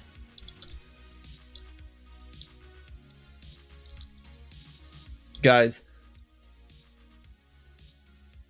Oh, I was gonna say we have a chance to eat our own brains, but it looks like the brains already deteriorated. We lost that opportunity. That would have been great. Who can say that they've eaten their own brains? Alright, let's continue mapping Varbandor. Oh, that was so good, though. Alright. A rundown weaponry. This small store is particularly cramped and showing of age. The ceiling is cracked across the center, and the paint and plaster look aged and in some need of repair. Despite this, examples of the shop's unusual wares hang along the walls on display. Made primarily of wood and iron, weapons of all types are arrayed throughout the shop, leaning or mounted. The floor is worn and rickety, and the shop's main counter is battered and worn from years of sales. Smaller work can be done in a small kiln in the back of the room, but that seems more for repairs or modifications than to create the massive wares the shop sells. Redden Street lies through the door to the north. A young scholar of Varbandor walks around in here, and a grizzled, scarred Aletheria works within the shop. I'm assuming this is just a place to buy stuff. Okay.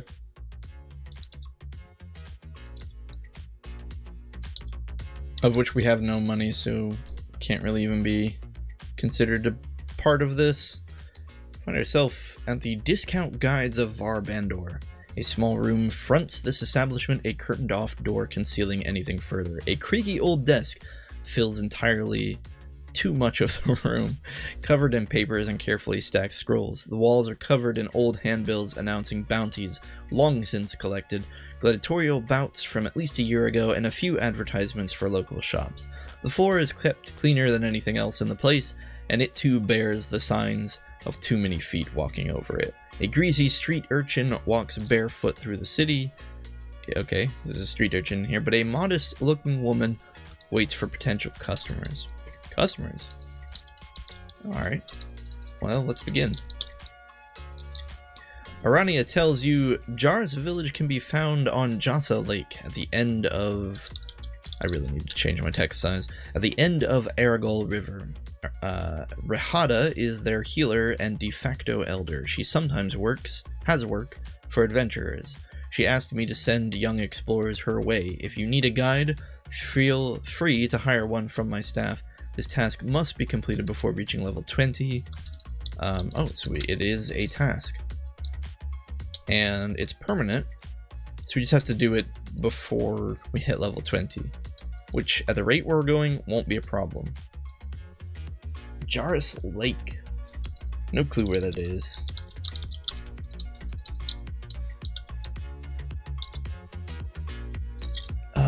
Here is a dingy office room. This one-room office is small and hopelessly seedy.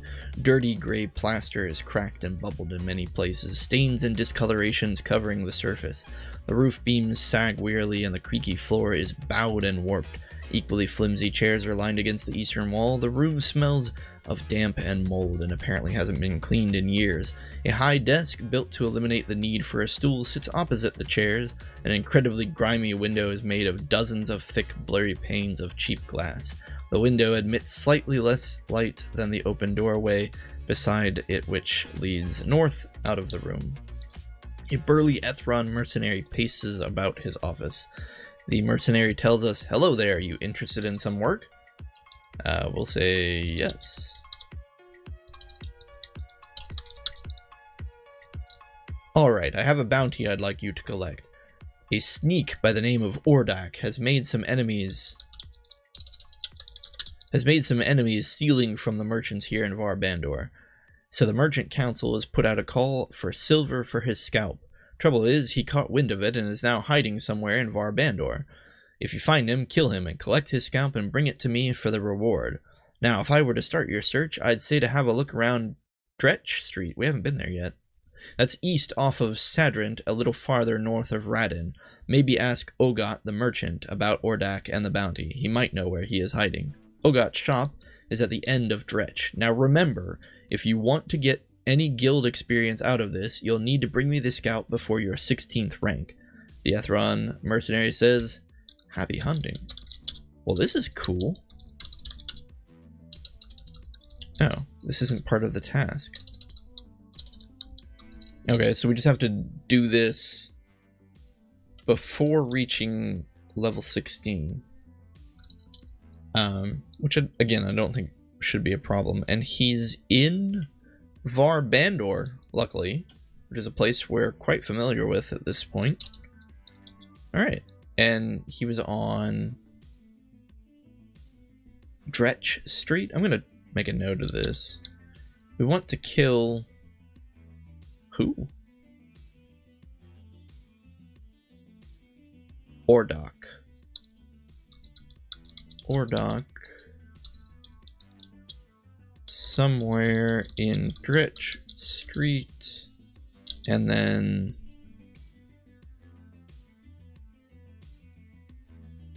where's the name of the Ogot? Ogot might know where he's hiding. Okay. We'll keep an eye out for that one.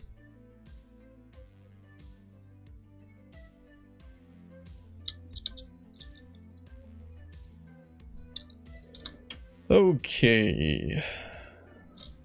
Still exploring Radin Street.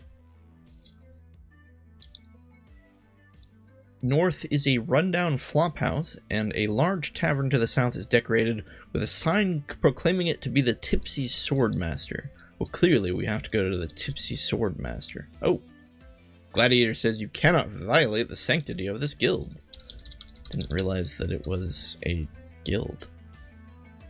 Apparently it is.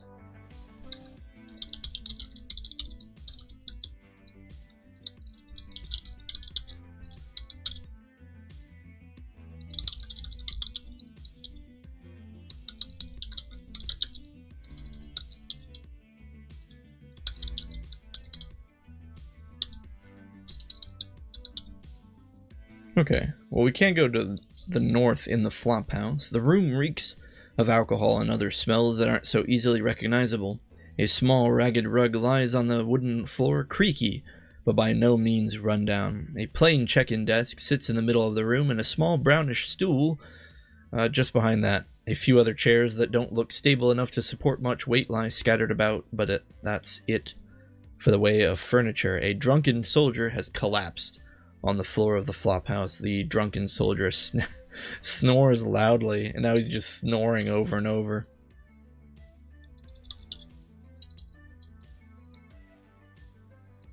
Can we get a room here? Can we get a room? No. Alright.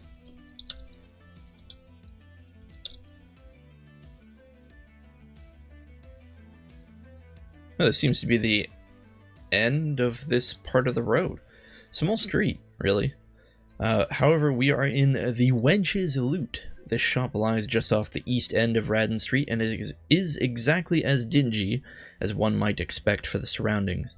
One of the windows is boarded over and the other is made of bubbled foggy glass. An imitation Harudim rug covers most of the uneven floor, and a roughly made counter is toward the east side of the room. Instruments are mounted on the walls along with dim lights, providing examples of the shop's wares.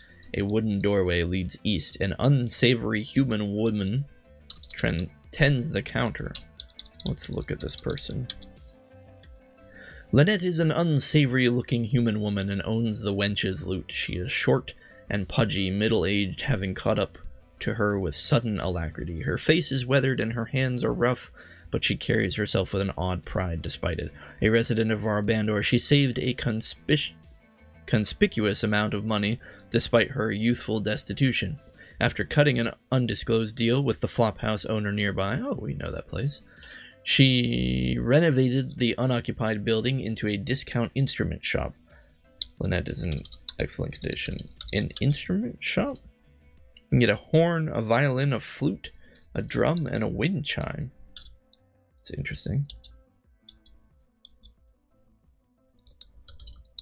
I'm actually going to take a quick break there. When we come back, we will be continuing to explore Varbandor, hopefully sans any necklaces that will attempt to kill us.